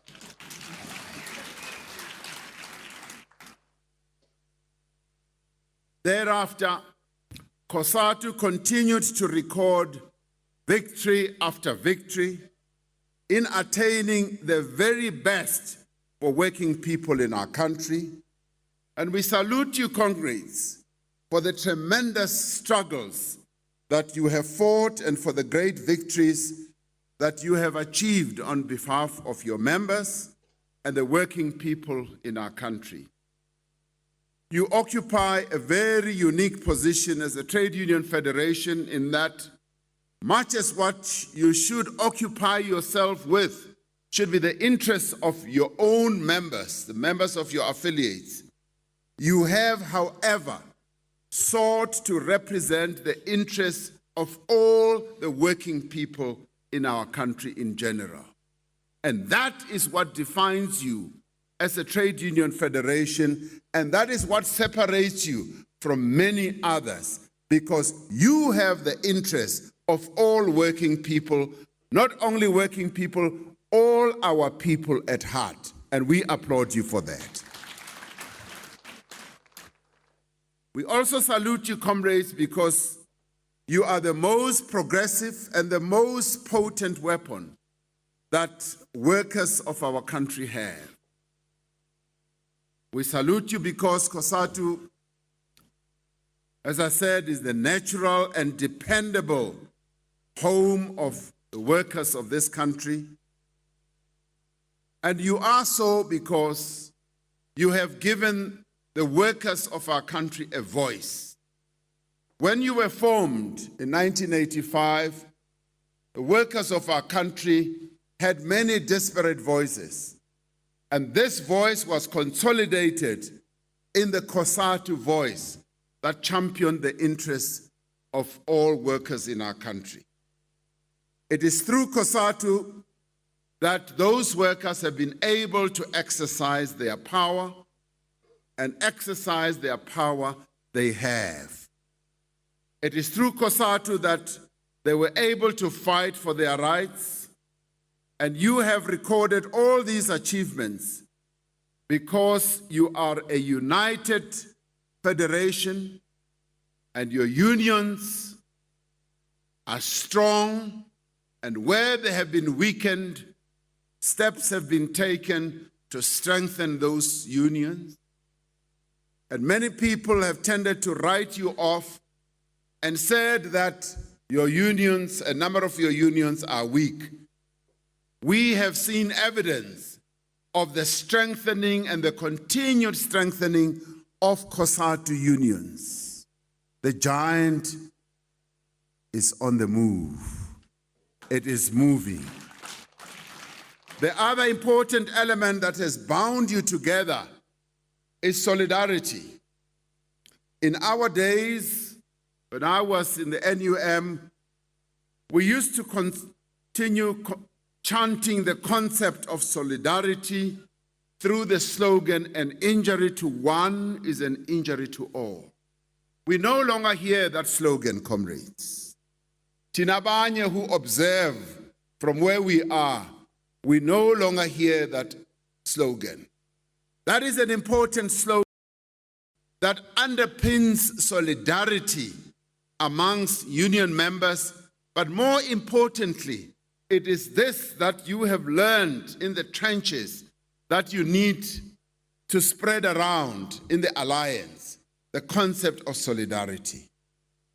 The unity and solidarity of COSATU is therefore very paramount. We know from the history of workers' struggles in this country, from our own lived experience, that we are stronger when we are united, and that we are at our weakest when we are divided. We are strong when we exercise solidarity. We are extremely strong when an injury to one worker becomes an injury to all workers. When an injury to one union becomes an injury to all unions. When an injury to our people becomes an injury to all our people. That is what COSATU must take us back to, because you have lived that. It used to be your slogan. It used to be what you lived by. For us to have reached a point where we built COSATU into what it is today, we based it on real life experienced slogans, not just slogans that are written in textbooks, and this is one of them. We know, and our working people know in our country, that discrimination, the exploitation of workers, and injustice will never be defeated until the workers in our country are united and they live out the slogan, an injury to one is an injury to all. For as long as workers are not united, poverty, unemployment, and inequality will remain the defining features of our society. It is therefore imperative that we do work to advance unity and solidarity within COSATU, within its affiliates, and within the alliance as a whole. It is imperative that COSATU, comrades, and its affiliates reach out to go and organize the unorganized workers in our country. Trade union organization, or the workers who have been organized into trade union, just are below 30%. In other countries in the Northern Hemisphere, they go up to 60, 70%. Now you can take it that with the near 16 million people who work in our country, we've only got less than 30% of them who are organized in unions. COSATU has a big responsibility to bring all the unorganized workers into COSATU affiliates.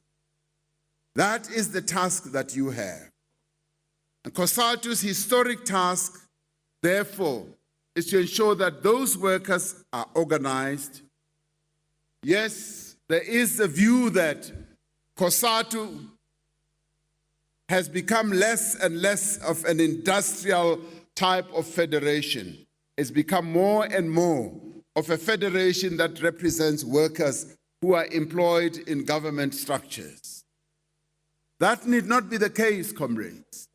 There are many workers who are still out there who we need to organize. In our days, every organizer's task was to recruit workers into various COSATU affiliates. It did not matter whether you were an NUM organizer in the Free State or whether you were another organizer in another area or Sakau organizer in Witbank.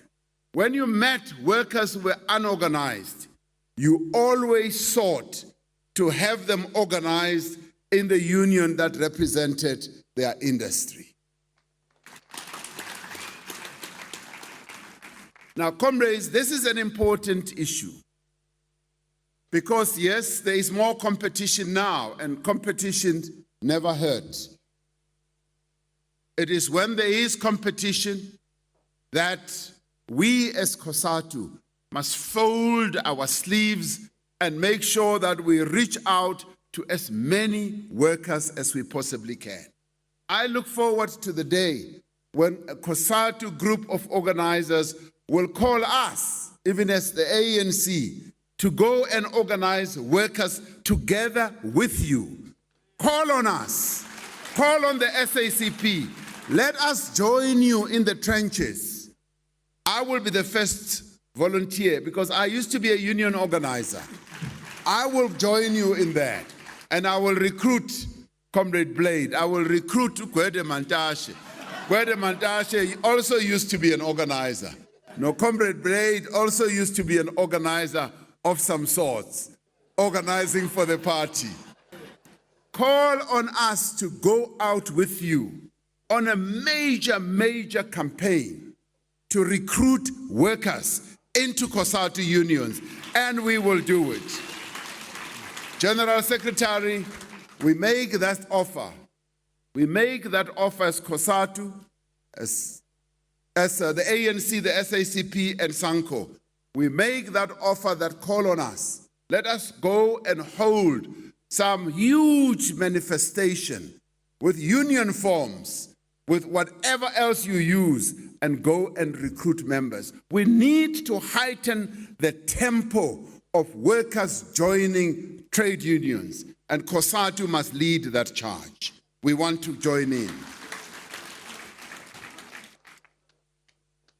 COSATU, this we would like to do, comrades, to reinforce the fact that COSATU is the home of all workers, not simply because it claims to be so. COSATU is indeed the home of workers because it has demonstrated that it can organize, it can mobilize, it can negotiate, and it can advance the interests of workers more effectively than other federations. Abanye bayazikhulumela nje, bayakhuluma. They go on TVs and say all this. COSATU has done this in the trenches. We know it, we have experienced it, we have felt it. And that is why COSATU is one, how many members now? 2 point something? 2.2 million. Which other federation has 2 million workers? None. Now, unlike many comrades, COSATU indeed has the pedigree, it has the history, it has earned its stripes in the trenches and not in offices. Let us go back to the trenches and organize those workers. Comrades, let me immediately say, maybe a disclaimer. As I'm saying, less than 30% workers have been organized. An immediate disclaimer is, I went to a SATU dinner in Durban, and it became clear as I was being told that SATU, it's not only the biggest trade union in the education field, but it has organized more than 70% of the teachers in our country into SATU as members. Now that I found impressive because there is no union, comrades, other than through the closed shop era, when there used to be closed shop where every worker was forced to join a particular union. There's no other union that has achieved as much as 70% of people joining on a voluntary basis. So therefore, I would say SATU is the union we should all emulate, unless there is another one that has got beyond 70%. That should be our target. We should target to recruit as many members as possible.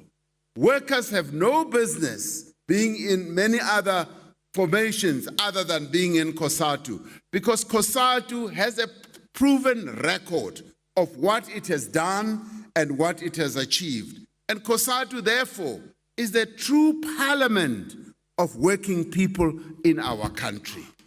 And that is what we must put forward. COSATU as the spear and the ANC as the shield, we fought alongside our people to liberate this country from the tyranny of apartheid. We know that. Together, we have written a democratic constitution which guarantees equal rights for all people and requires that we progressively strive to redress the injustice and the imbalances of the past. Together, we have built strong democratic institutions. We've provided basic infrastructure and services to millions of our people and made important progress in providing skills, jobs, and opportunities to our people. The number of young people who are in our institutions of learning, be they schools, higher education have burst the seams and way beyond. And it is because of the struggles that we have fought side by side to turn this country around. Now with COSATU as the spear and the ANC as the shield, we have entered a new era of struggle. And it is an era of fundamental economic transformation and rapid and inclusive sustainable growth. At the center of this effort must be the creation of decent work. Decent work is a concept that is also beginning to fade in our language. And we need to revitalize it, because by chanting the cause of decent work, we were able to make great advances, of beginning to define what this concept of decent work is and what its key components are. We cannot accept a situation where over a third of the working age people in our country remain unemployed. It is our joint responsibility as COSATU, as the ANC, the SACP, and SANCO, indeed, as the alliance as a whole. It is on our shoulders. Our people relied on us to lead them to freedom. They also rely on us to resolve this problem of unemployment in our country. Not only is this problem unsustainable, but it is an affront to the human dignity of the majority of our people. As leaders, comrades, every waking hour must be dedicated to creating jobs for the millions who remain unemployed, and also to seek to improve the wages and conditions of employment of those who work. We know our country is confronted by huge challenges when it comes to the economy, and the challenges are structural and systemic. They run deep, and we need to uproot those problems and find lasting solutions that are going to create jobs and dignity for our people. We must demonstrate through action our bias towards the working class and the poor of our country. It is from the hands of workers, and millions of them in our country, where this economy is able to move forward. It is by the sweat of the brow of workers that the wheels of our economy keeps turning. It is ultimately yourselves as workers in our country that work so hard to produce the wealth of this country, and yet for as long as can be remembered, it is these very working people who have been denied the wealth of this country. It is therefore important that we pay attention to this problem, and we should pay attention to it with cool heads, clear minds, and in doing so, we must come up with clear solutions of how we are going to move this country forward and its economy. As we meet here, this important meeting of the CC, we must pledge that we will not rest until workers are able to equally share in the wealth that is generated in our country. It is important that we lock this demand in our minds. Just like we did with the Freedom Charter, we locked the demands and the aspirations articulated in the Freedom Charter and said these freedoms we will want to win within our lifetimes, and working side by side, we determined, our forebears determined, that they shall make sure that these are achieved. And similarly, at this trying moment in the life of our country, in its economy and all that, it is important that we should have it in our heads that our ultimate objective is that our people must truly share in the wealth that is generated in our country, And we must work together to ensure that all that is good that the economy can yield is indeed shared by our people. And as we build new roads, as we build bridges, as we build dams, and all that, we must keep the interests of our people at heart and ask ourselves, are all these things being done primarily to advance the interests of our people?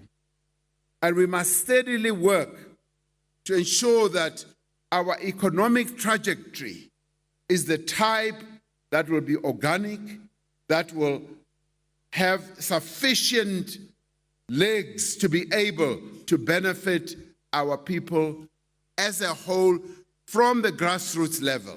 And it must not be a top-down situation where people who are chanting the slogan of economic transformation are doing it just to advance their own interests.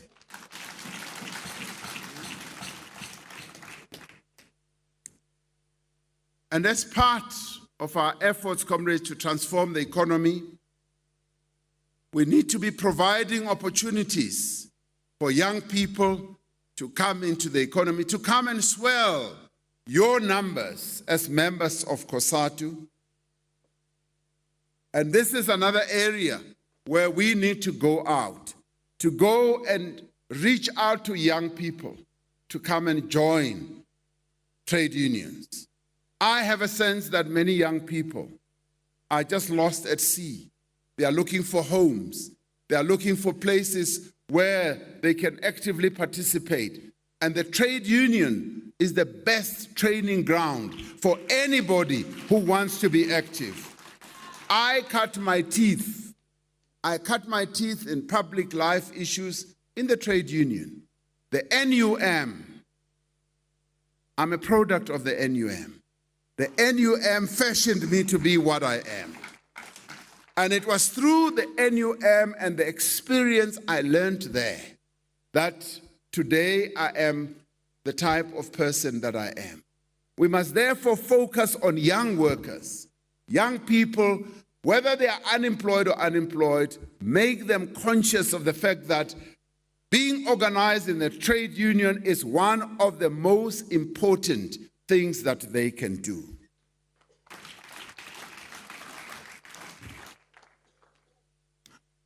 Comrades, there is much talk in our country about this concept of radical economic transformation that we need to undertake.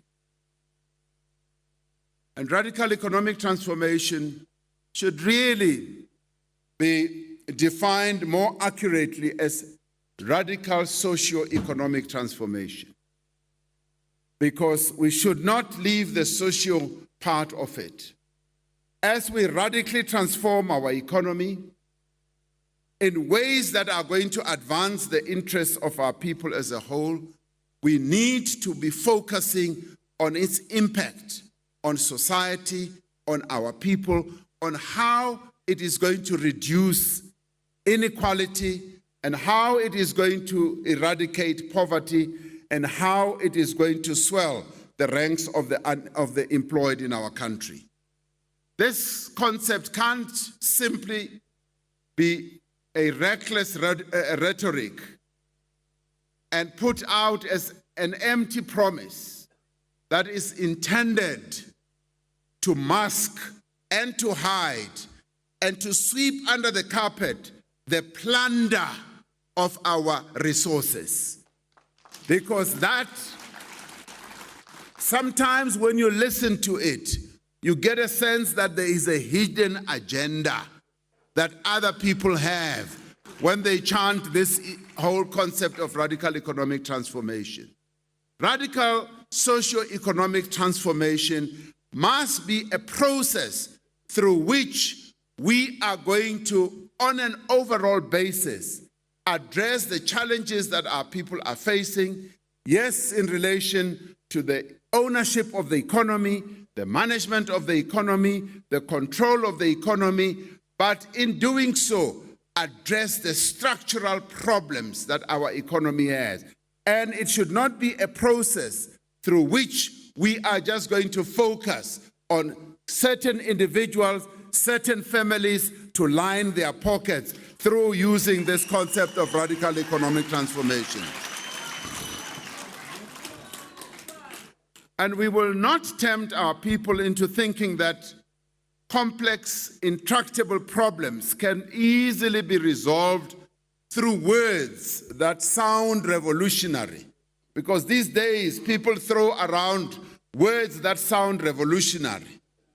And when we try to, cross-reference them and test them, CSO Buza, no comrade Blade in Zimande, City comrade Nina Abe Party Nibona Jan, but we don't understand these words that are coming out. Comrades, we should not dupe our people and deceive them and make empty promises. The African National Congress-led alliance must be truthful, it must be straight, and when it speaks, it must be speaking about what is attainable and not make empty promises to our people. Our lived experience, comrade, tells us that the task of accelerating growth, creating employment and transforming the economy requires that we should have strategies that are detailed, that are evidence-based, that are properly resourced and effectively coordinated. Our lived experience tells us that we must undertake fundamental transformational strategies to our economy and address the economic circumstances that continue to confront our people as a whole. In all these efforts, COSATU must play a critical role. Yes, indeed, the alliance must continue to play a critical role. It must not just be informed when all these things happen. It must play a critical role. And what I like, what I truly admire and enjoy is that the components of our alliance, principally COSATU and the SACP, have on a number of occasions been very thoughtful. They have come forward with really well thought out proposals. And we urge you, comrades, to continue doing precisely that. Don't hold back. Come forward with well thought out proposals on what we should do at this point in time.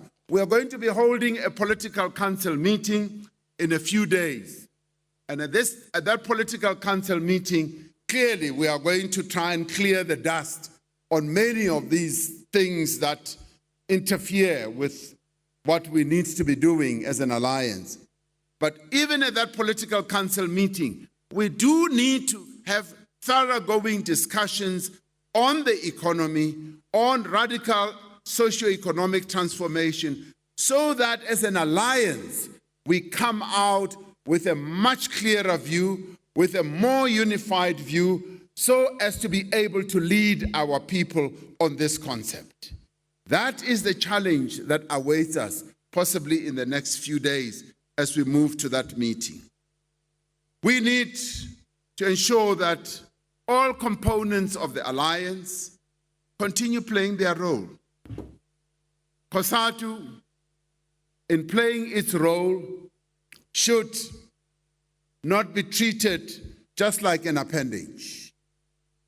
We should not be treating, as the alliance, COSATU as an appendage that just needs to be informed. COSATU needs to be intricately involved in all the things that will be decided by the alliance, and if they will have an impact at government level, yes, COSATU must be part of that discussion.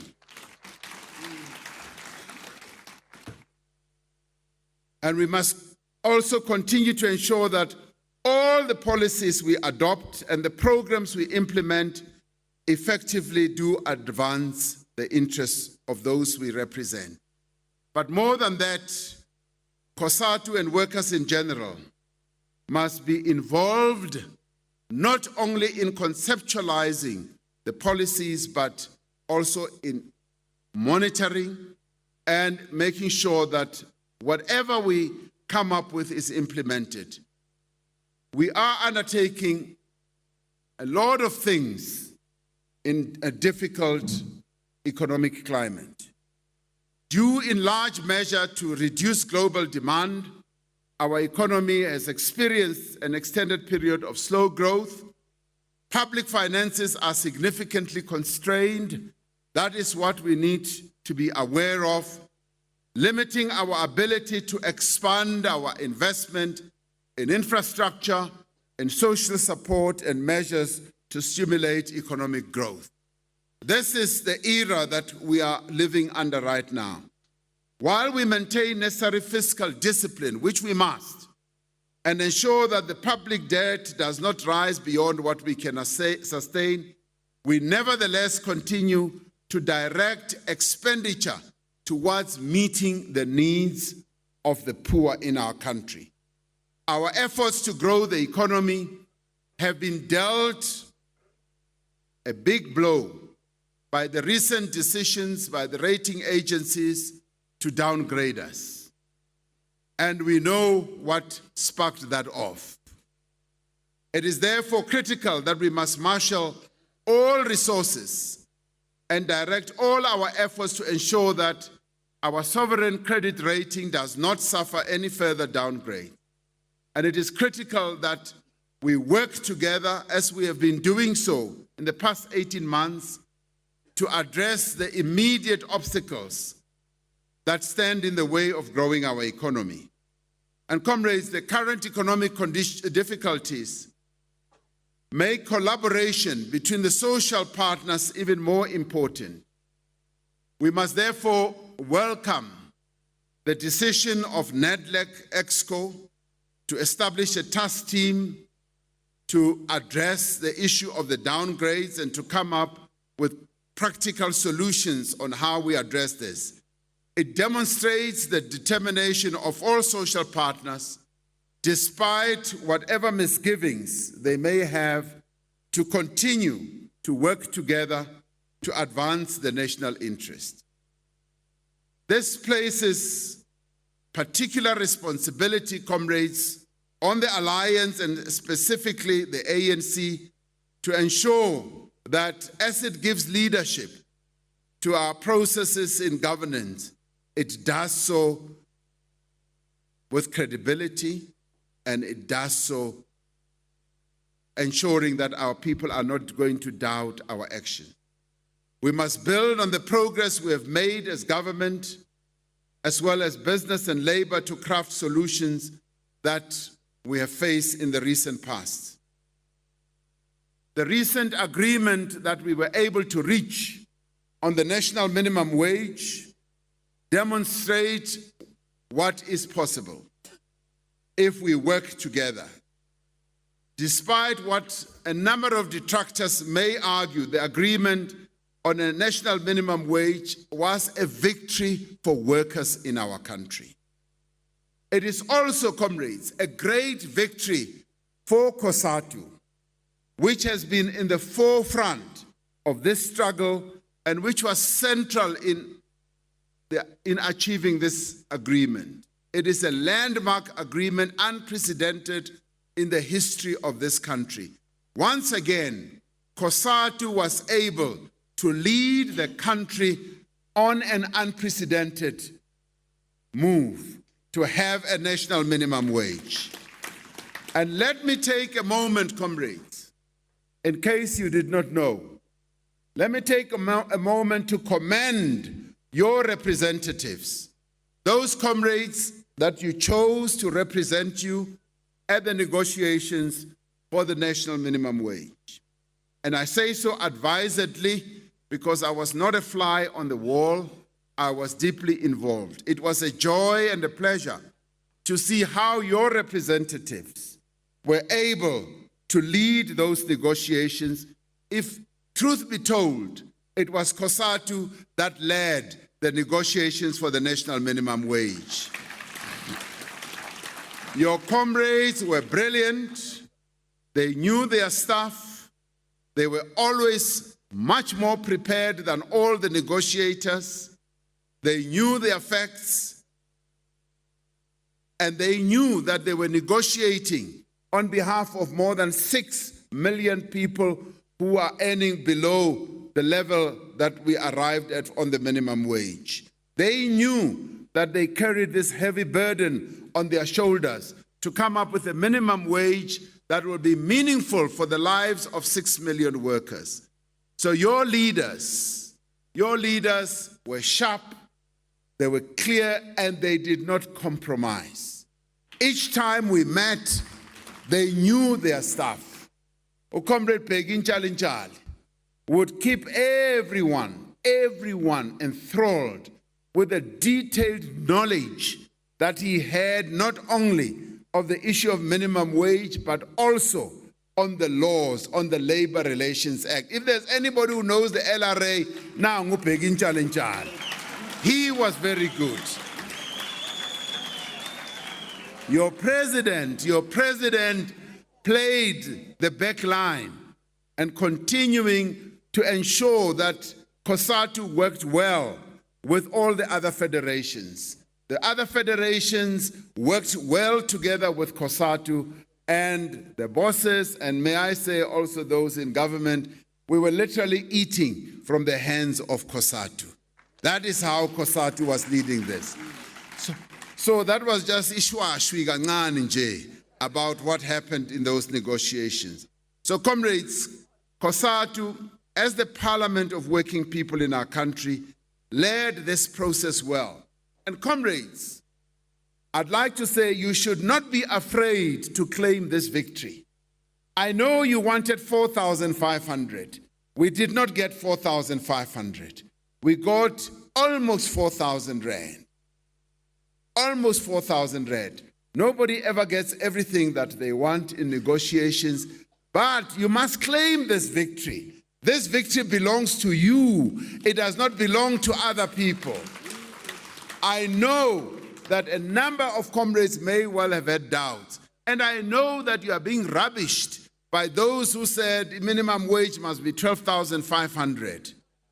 Little do they know that if it was 12,500, we would have wiped out more than 10 million jobs in South Africa today. And COSATU's responsibility was to create a balance of coming with a good foundation on the minimum wage and thereafter being able to build on that foundation. And I can promise you, comrades, through this move, we are going to begin to have a positive impact on inequality and wage poverty. It is your victory. Claim it. Applaud yourself for the phenomenal victory that you achieved.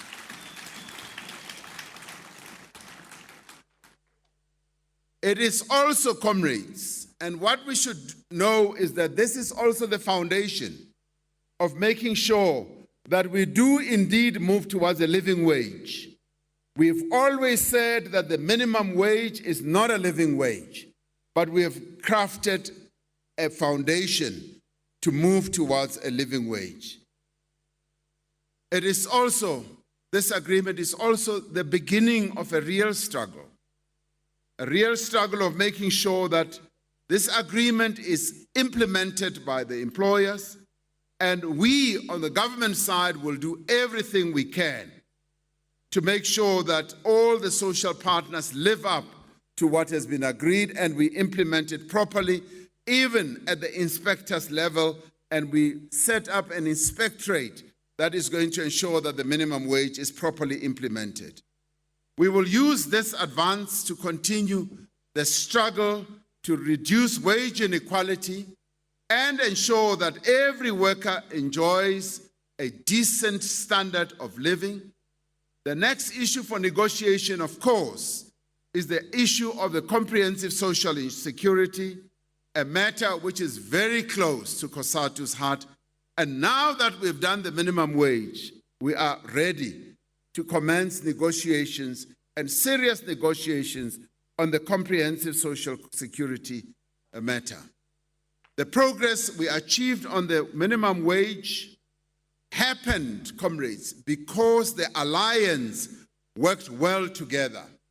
COSATU played the leading role on this matter. The ANC and the SACP and SANCO played their supportive role. On this matter, we as the Alliance gave leadership to society.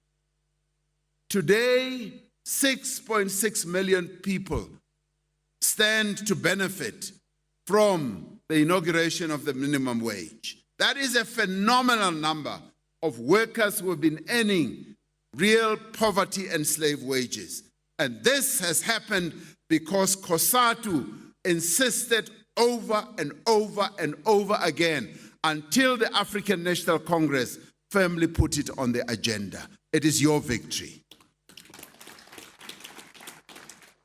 This also showed that, comrades, when we are united and we function as a united alliance, we are able to achieve what may seem to be impossible. The unity of the alliance is therefore essential for the achievement, or rather for the advancement of economic and social transformation. And the unity of the alliance is essential, comrades, for the achievement of a national democratic society. We will not be able to achieve a national democratic society if the alliance is not united. Yesterday, Comrade Stu Motlamini said that we need one another. The ANC will remain weak if COSATU is not playing its role and is not part of the alliance. And similarly, the SACP will also remain weak if it is not part of the alliance and is not playing its role. The same applies to SANCO, and indeed, the same applies to all components of the alliance. We must acknowledge that there are today a number of areas where the alliance is challenged and it is weak. There are significant areas of difference within the alliance and within the ANC itself. The Secretary General, as he described it when we met as the NEC, he said there is restlessness, and there are quite a number of challenges that we are facing. And these differences that we have, comrades, are not ideological. They are not differences about the objectives and the content of the NDR. Rather, the differences within the alliance and within the ANC are about who should occupy positions of power, who should occupy positions of prestige, and who should be getting the reward within our society. Until we find effective mechanisms of resolving this conflict, we will struggle to achieve the unity of the alliance. We need to recalibrate the way in which we operate and relate to each other. Our relations as an alliance need to be principled, and they need to be underpinned by key principles that we all adhere to. And those key principles have a lot to do with our ethos as an alliance, as a movement. They have a lot to do with our value system, a value system that is deeply inscribed in how we prosecuted the struggle right from day one when the African National Congress was formed. And that has now become eroded, and it has become eroded. Until we find effective ways of dealing with some of these challenges, and some of us do not want us to talk about some of these challenges. And these challenges, comrades, that eat us are issues of patronage, the issues of corruption, the issue of the capture of the state by outside interests. And unless we address these issues, we will struggle. I'm telling you the honest fact. We will struggle to build a strong and a coherent alliance that is supposed to execute the NDR.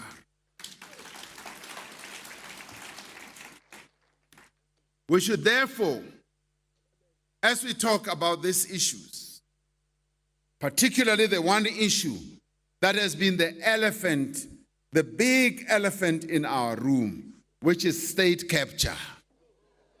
Lento bayibiza ukuthi state capture. We should welcome the decision of the ANC NEC.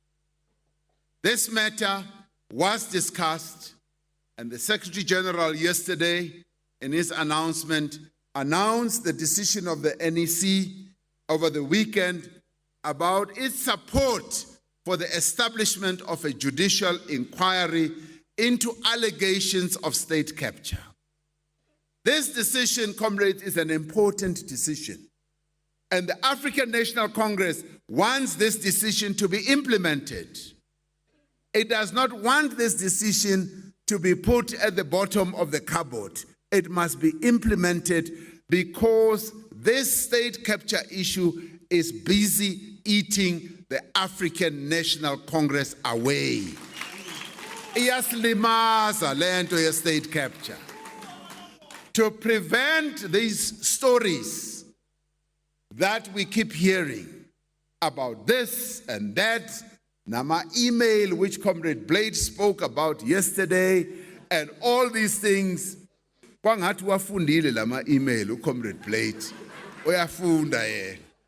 To prevent all these things coming out of the woodworks all the time, or appointment, or Brian Molefe, or Banbani, and so forth, the commission must commence its work, and it must have terms of reference that are going to go to the depth of what this issue of state capture is.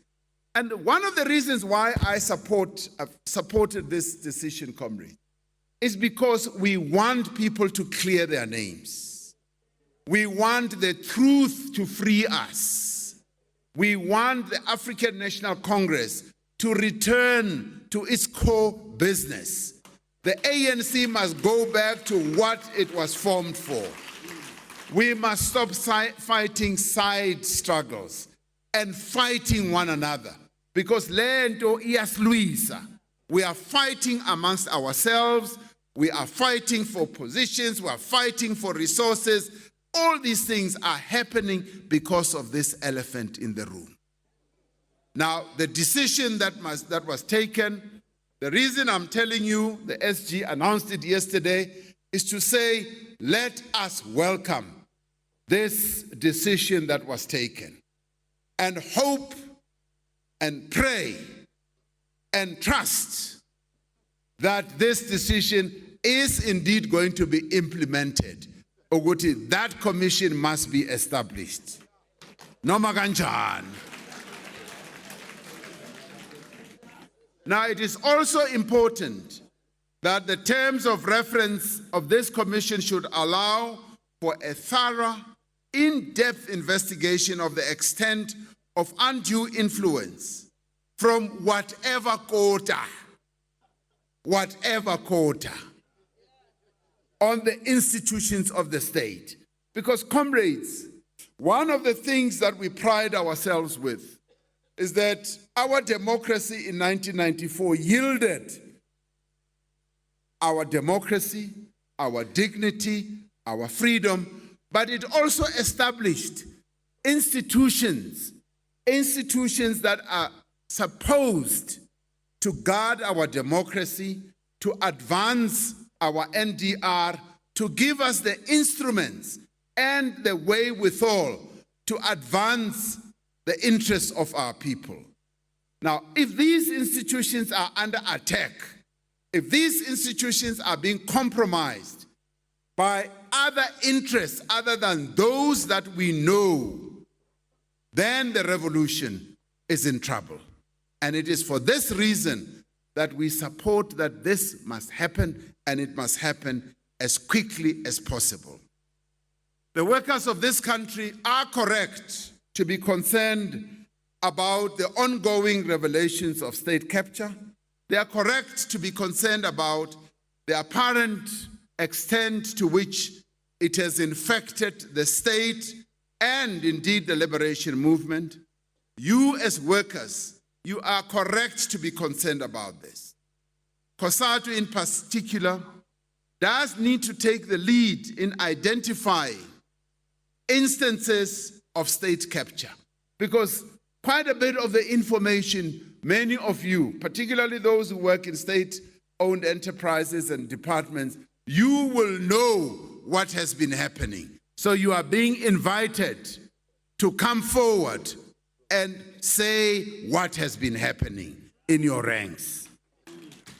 The workers of our country know what has been happening in our state-owned enterprises, in our government departments, and in agencies that the government owns. We need to build a broad front against corruption, but we also need to build a broad front against state capture, that once we have dealt with this one, the whole thing or experience of capturing the state must never, ever happen again, because we know what it's doing to our country. And we must do so in a manner that does not promote partisanship or factionalism. Comrades, we will be going to important events in the next few months. The one that will be coming shortly is going to be the ANC Policy Conference. The ANC Policy Conference, at which you, as members of the African National Congress, will be participating through your various branches, and you, as COSATU, as a formation, will be participating, is an occasion for all of us to sharpen our wits, to sharpen our knowledge, and to make meaningful inputs on refashioning, reformulating ANC policy.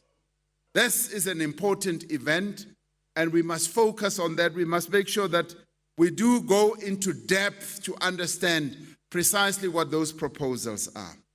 Thereafter, the party is going to hold its own Congress, I think in July or so, and thereafter we're going to go to the National Conference of the African National Congress, where we're going to adopt these policies and also elect the leadership, but elect the leadership that is going to take our revolution forward, not a leadership that is going to slow down, that is going not to implement, but a leadership that is going to take this country forward beyond 2019 and way beyond. That is what we should be focusing on.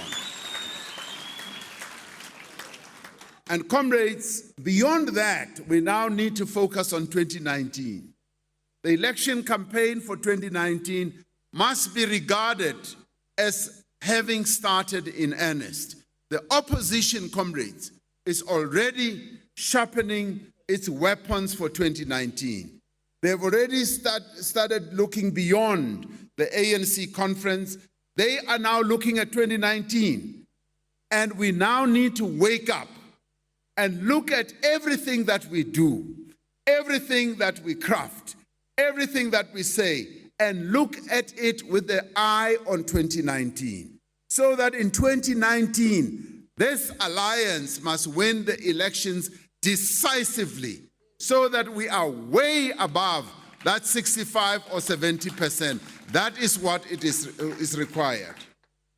For many decades, comrades, you as workers of South Africa have understood that the struggle against class exploitation cannot be separated from the struggle against national oppression.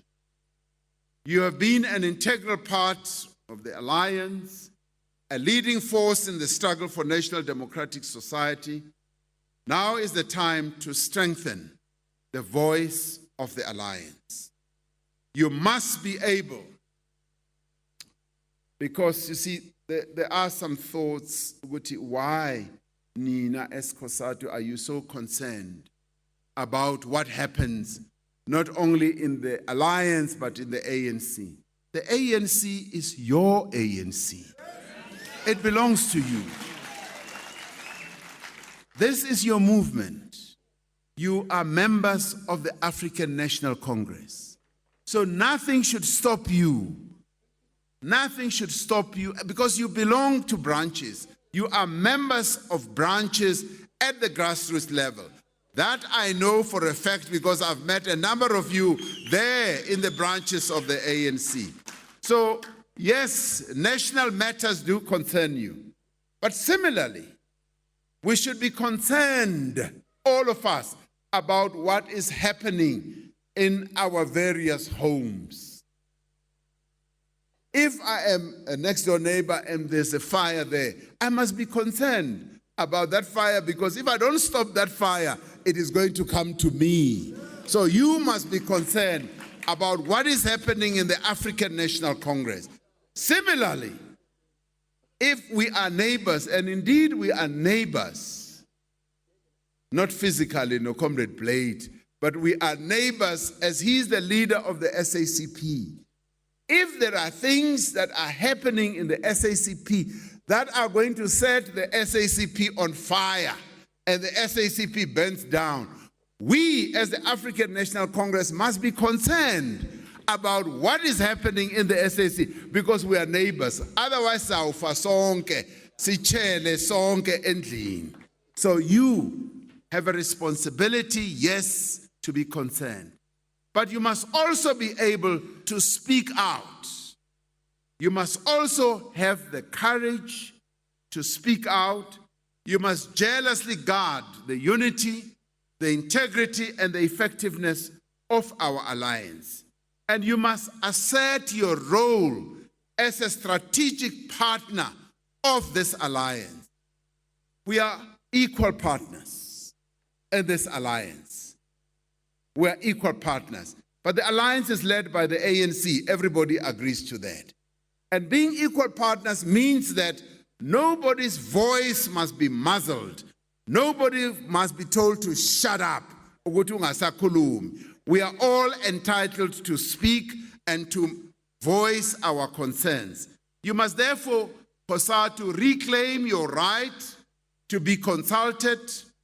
You must claim your right to participate, yes, in decision making. Yes, when there's going to be a cabinet reshuffle.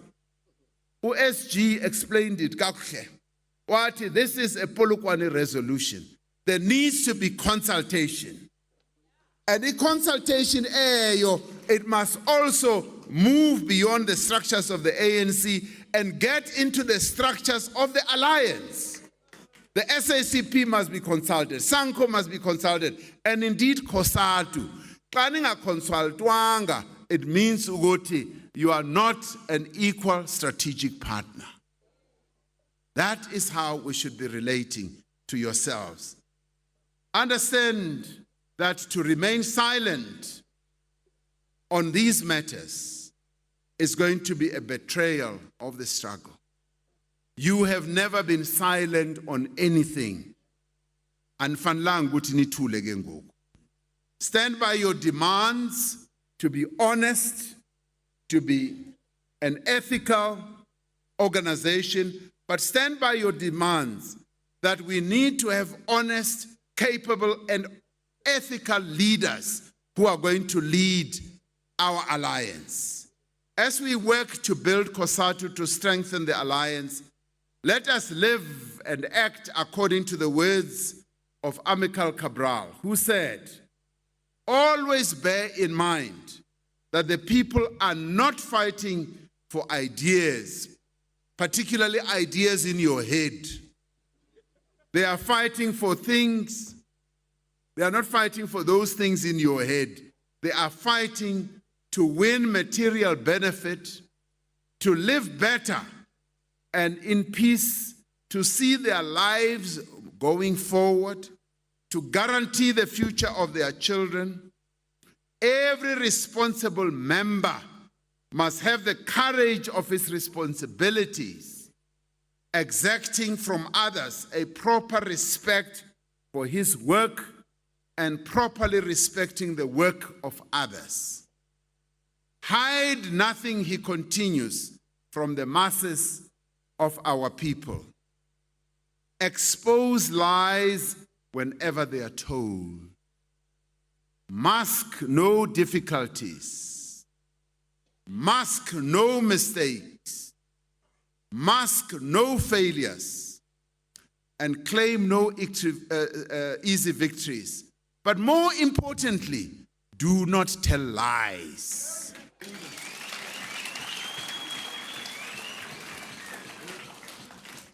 Now, if you were to analyze what Amical Cabral was saying, you will find that quite a lot of some of these things have been happening in our own ranks. And the reason we say them is because we want to stop them from happening. Some may say, don't talk about them. But we do need to talk about them so that they do not continue to happen. COSATU, you are a giant. You are a giant, you are not a Mickey Mouse organization. The last time I checked, COSATU is not Mickey Mouse. Like I said on the 1st of December 1985, I said a giant has risen. And do everything that you have to advance the interests of working people in our country. You are the only one as a federation who can truly do so. And this I put forward as a genuine call and an appeal. Advance the interests of working people in our country. Let us hear your voice, advancing those interests. Yes, you continue to do so.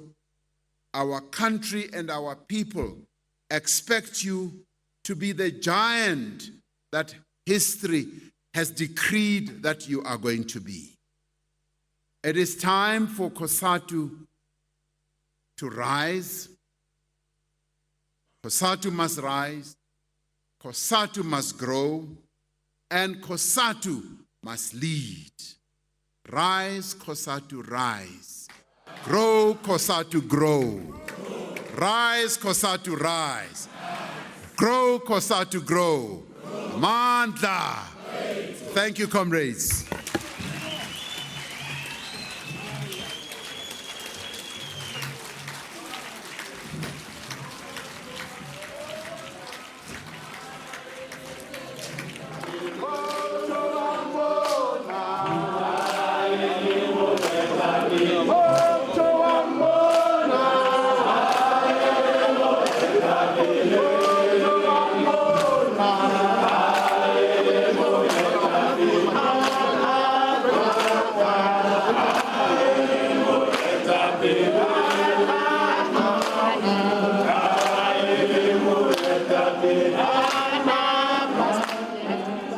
That was the Deputy President Cyril Ramaphosa addressing COSATU's 6th Central Committee or CEC meeting in Irene outside Pretoria.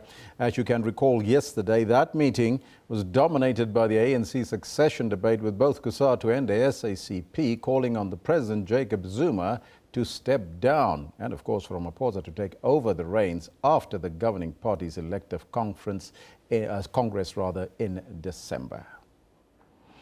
Let's now move on to another story relating to the Deputy President, and let's go to the next one there that shows you what we are busy with currently, because a little bit later we'll go back to Parliament's Scopa committee where Escom is of course under the spotlight, but we'll do that a little bit later. So staying with the Deputy President Cyril Ramaphosa, who says that COSATU continues to be the most revolutionary and dependable federation in the country. He went on to say that despite the challenges faced by the Union Federation, it remains united. Ramaphosa said this during his address at COSATU's Central Committee meeting in Irene outside Pretoria today. Let's just take a look. We salute you as COSATU and we applaud you on the holding of this Central Committee meeting. We salute you, comrades, because the mere holding of this Central Committee meeting is a clear demonstration that COSATU is well and alive.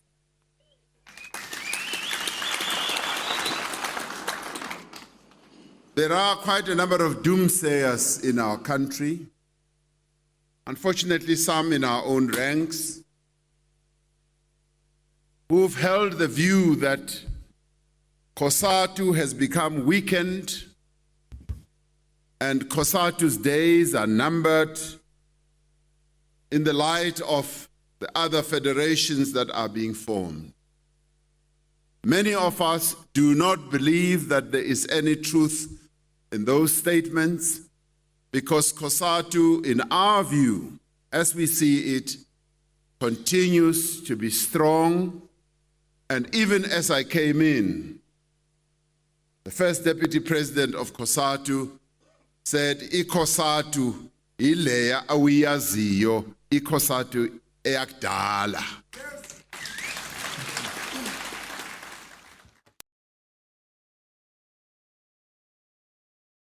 While Escom CEO Brian Molefe says the power utility has implemented many of the recommendations of the PwC report on the Tegeta contract.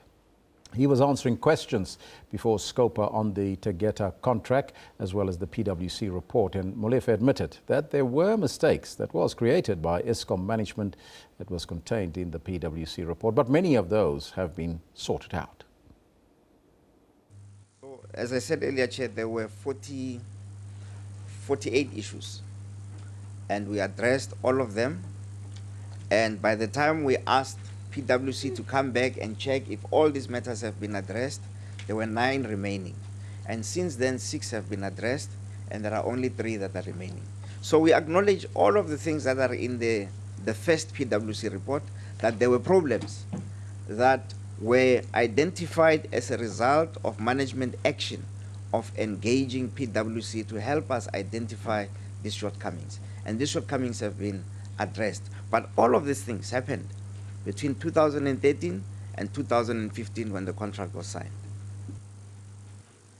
Chair, we agree with the observations that were made. And as Ms. Ndeta is saying, those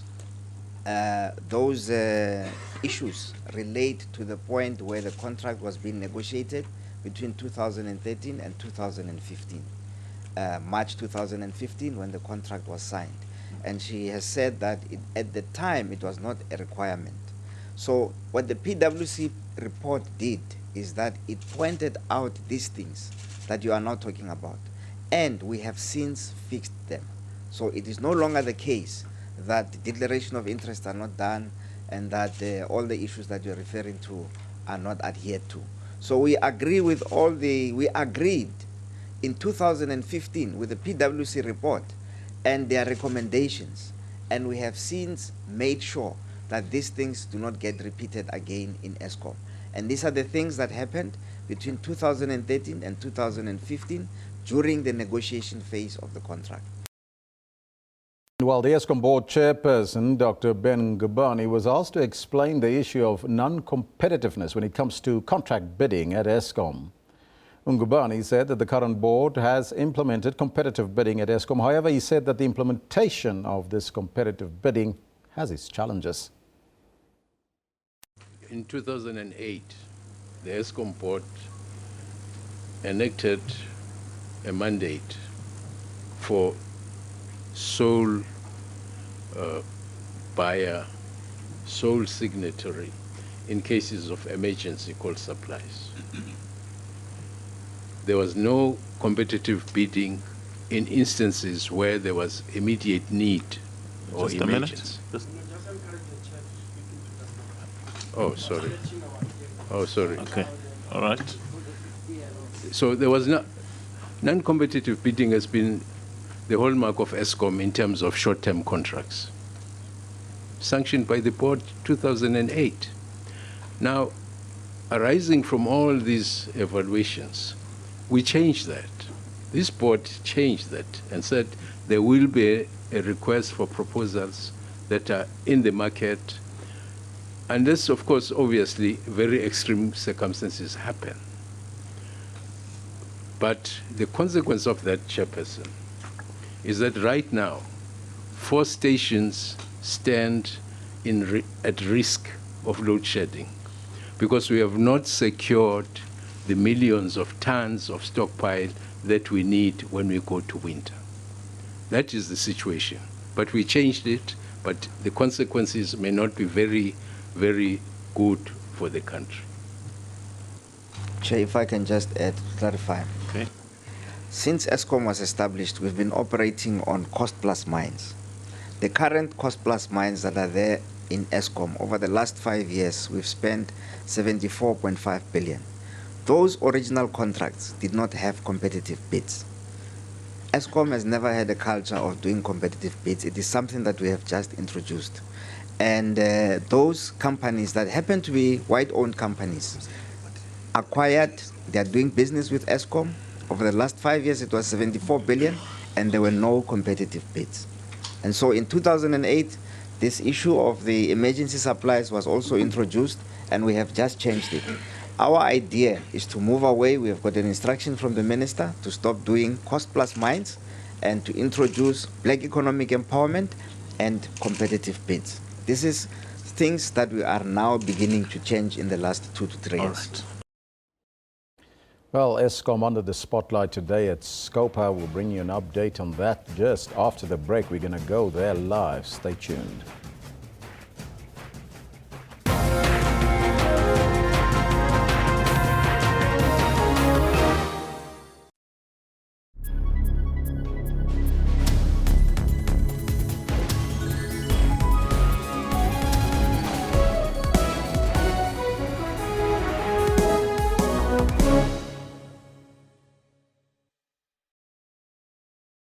The only way to pour the perfect beer, this professional barman would tell you, is into a glass tilted at exactly 45 degrees. Oh, bless you. Bless you, sir. Bless you again.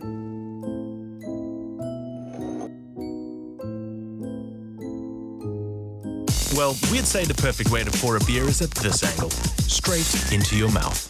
Get a 12-pack of Line Lager 500ml cans for $92.99 from Tops at Spa.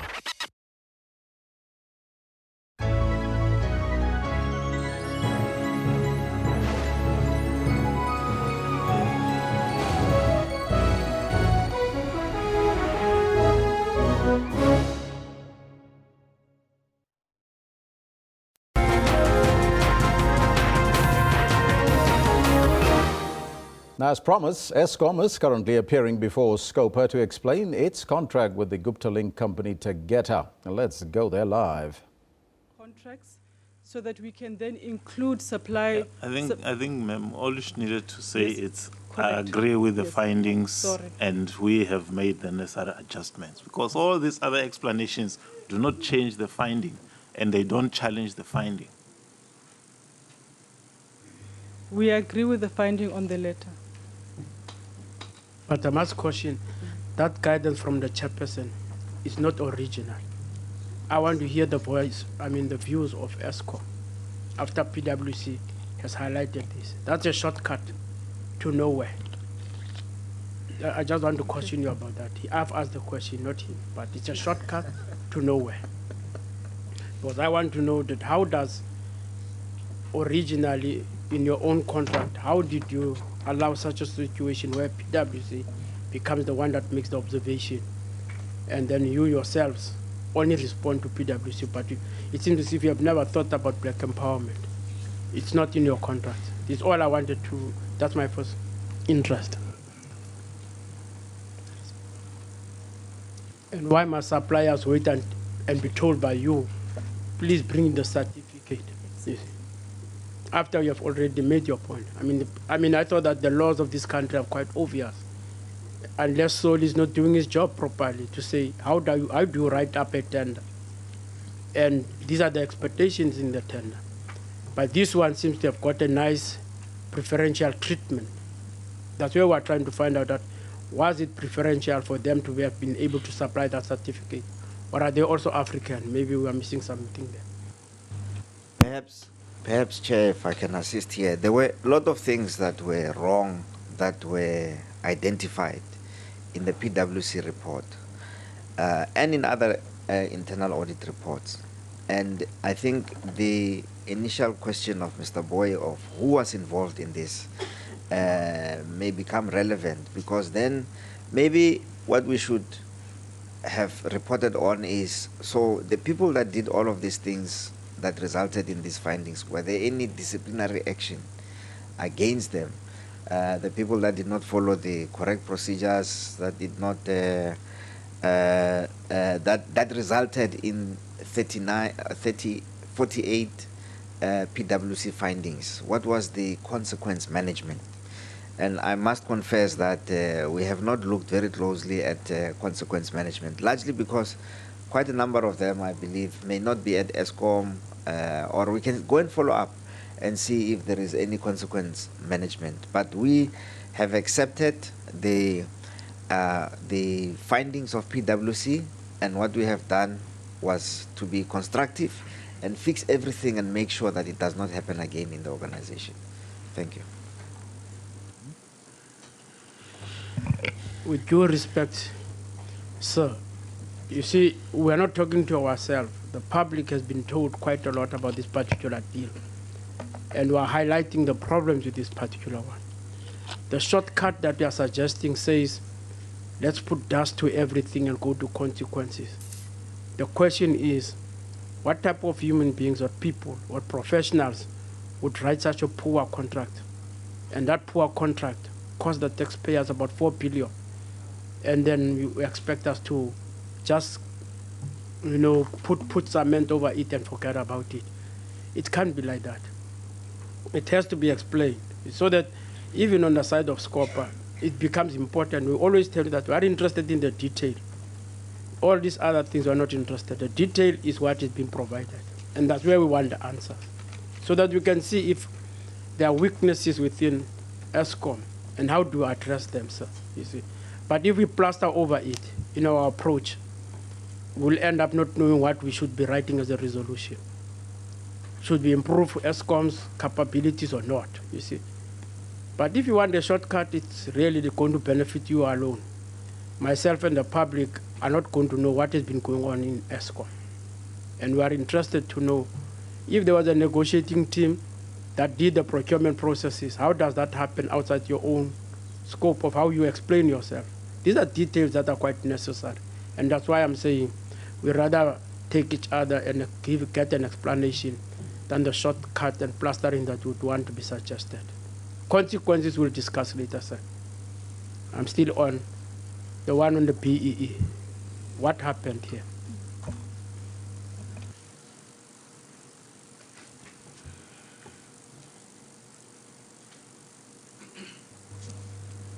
I'm going to attempt to answer the BEE question.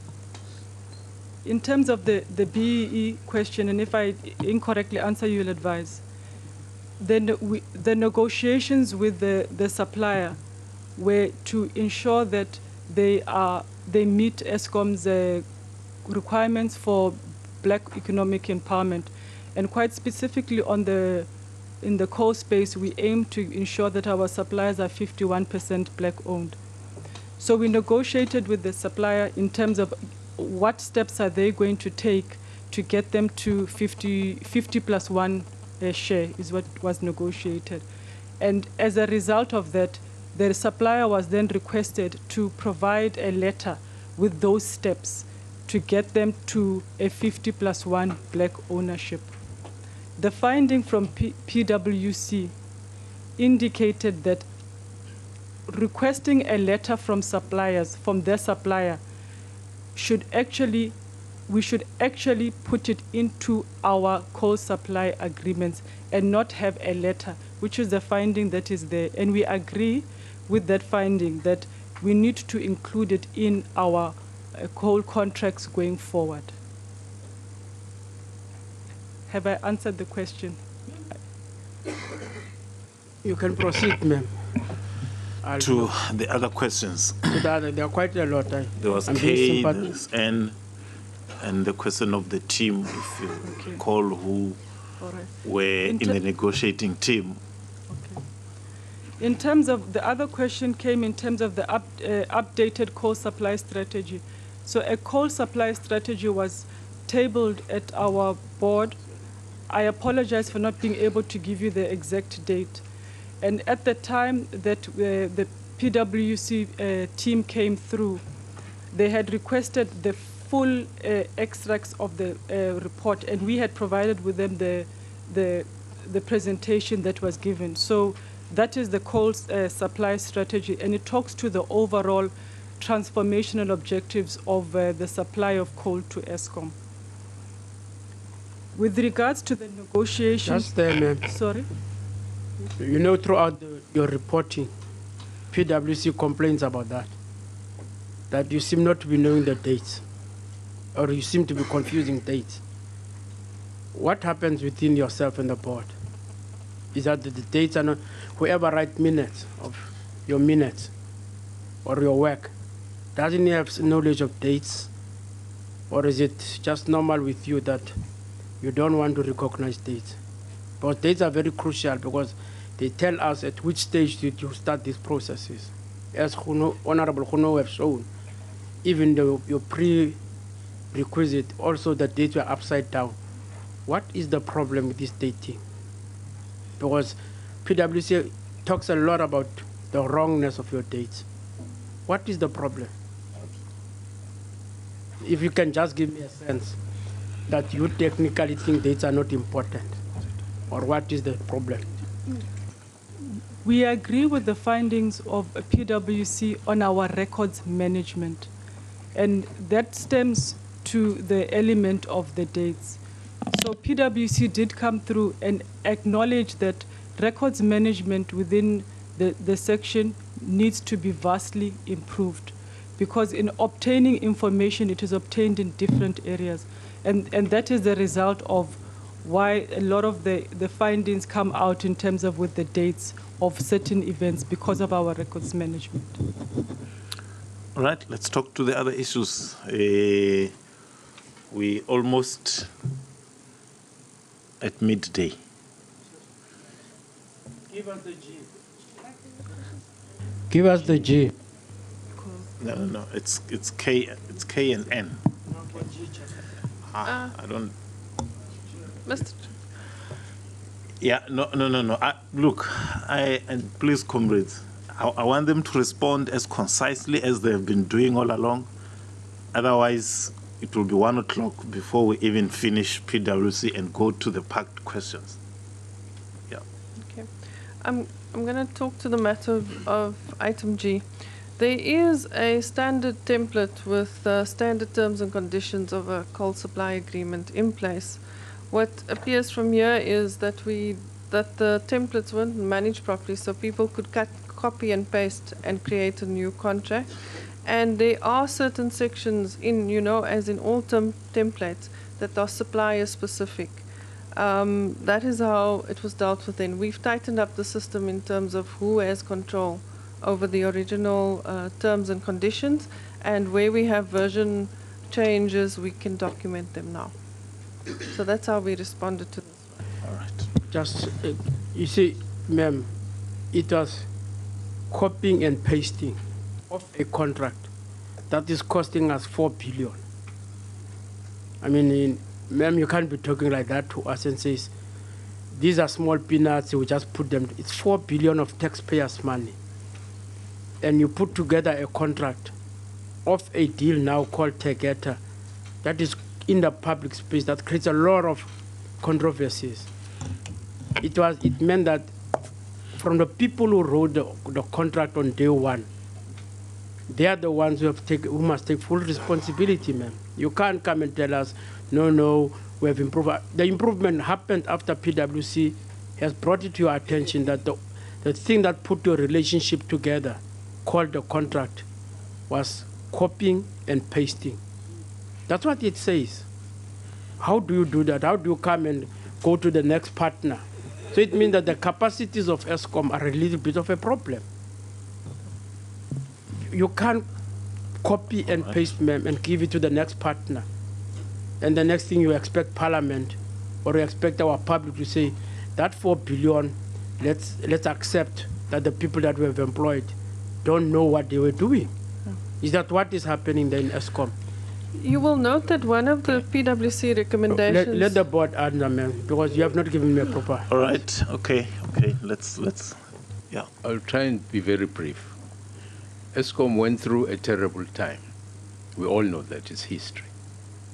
That's why we appealed to the minister to bring us a tested CEO. And she went to Transnet and said, Brian Molife, come to Escom, because the problems are serious a national catastrophe was about to happen in terms of a national blackout. When a country gets into a blackout, it takes more than 36 hours to get out, because then we've got the black start points in the grid and in the power supply, which take time to build up to the right frequency in terms of the current.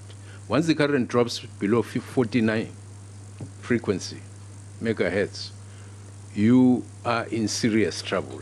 So we appealed, and Brian came to Escom, and he sat down from 5 in the morning to 10 at night with these top engineers, and they sorted out the problems.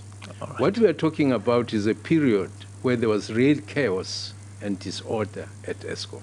Okay. This is why, as a board, we've valued him, because at least we have been able to resolve that. Okay, all right. I want to give the acting chair, because he has not spoken, please, on a point of order. I've got a concern. Honorable Boy has asked a very pointed question about record management and how it is that you arrived at a situation that you had a hastily done contract. Now, whilst the chairperson of the board may value Mr. Mlefi, that's not the question. He's speaking about blackouts. Here we're speaking about the operations and the management of that. So I'm looking at a situation, Chair, whether it's up to you, but I believe there's merit to the question. How it happened that you have got a contract, quote unquote, with loopholes. So I really think we are beginning to now stand on shifting ground in terms of the responses that we are getting. And I think it's becoming very unfortunate, because now we start pleading cases of employees.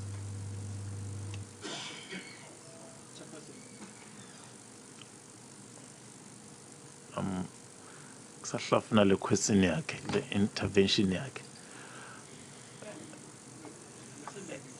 Yeah, please, and very briefly, because we have Chair, to move forward. The problem is that this report is too big, Chairperson. We understand that you are getting an opportunity to talk in Parliament, but the problem with the relationship with us, Escom and Tegeta, I are in a public space, and the contract is at the heart of everything, of how they have formulated the relationship. Now it's been copying and pasting. That's why I'm interested. Now the chair of the board says there was a catastrophe, a disaster. But it doesn't help me to say that, because you see, at the end of the day, there would have been ministers, people in the executive. You run to them and explain your circumstances. But you can't be saying to me professionally, people couldn't write a contract. And 4 billion from what she's now saying, and a contract that is ongoing for the coming 10 years. Those few issues, you could easily write them and be able to give them the money.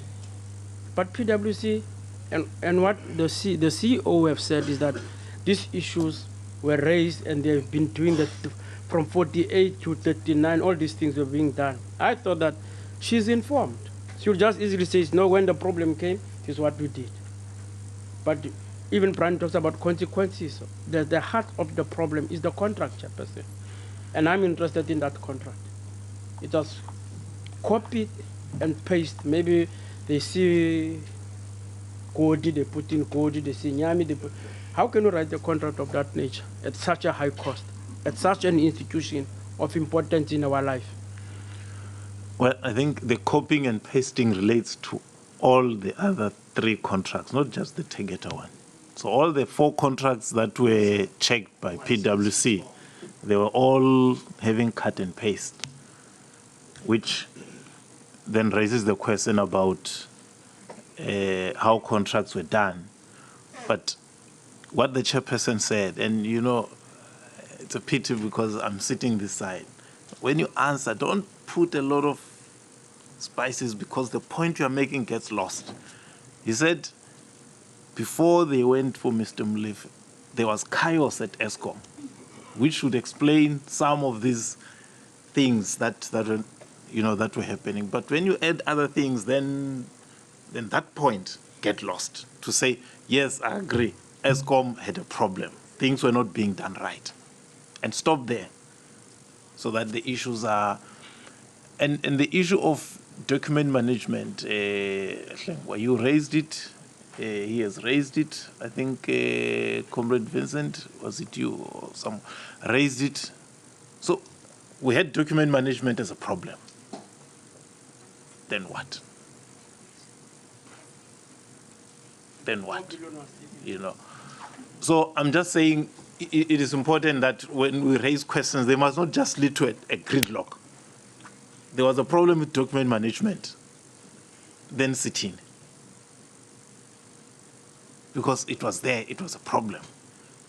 And it led to what is in front of us now. So I think for me, comrades, I would say let's note it. When I say note it, I mean it means that when we do our resolution, it is an area around which we need to express ourselves quite substantively. I think for me that's all we can do, because we've picked it up as a problem area. Right? All right. Can I give Uche a committee? No. Let me, because she has not said a word. Thanks, Chairperson. Yes, comrade. And you, Chairperson, I beg your indulgence, because the report that you are speaking about and the file that Comrade Nyami is speaking about, we were not exposed to it. We did not get that information. But Chair, in just the last issue that has been raised, I would wish to understand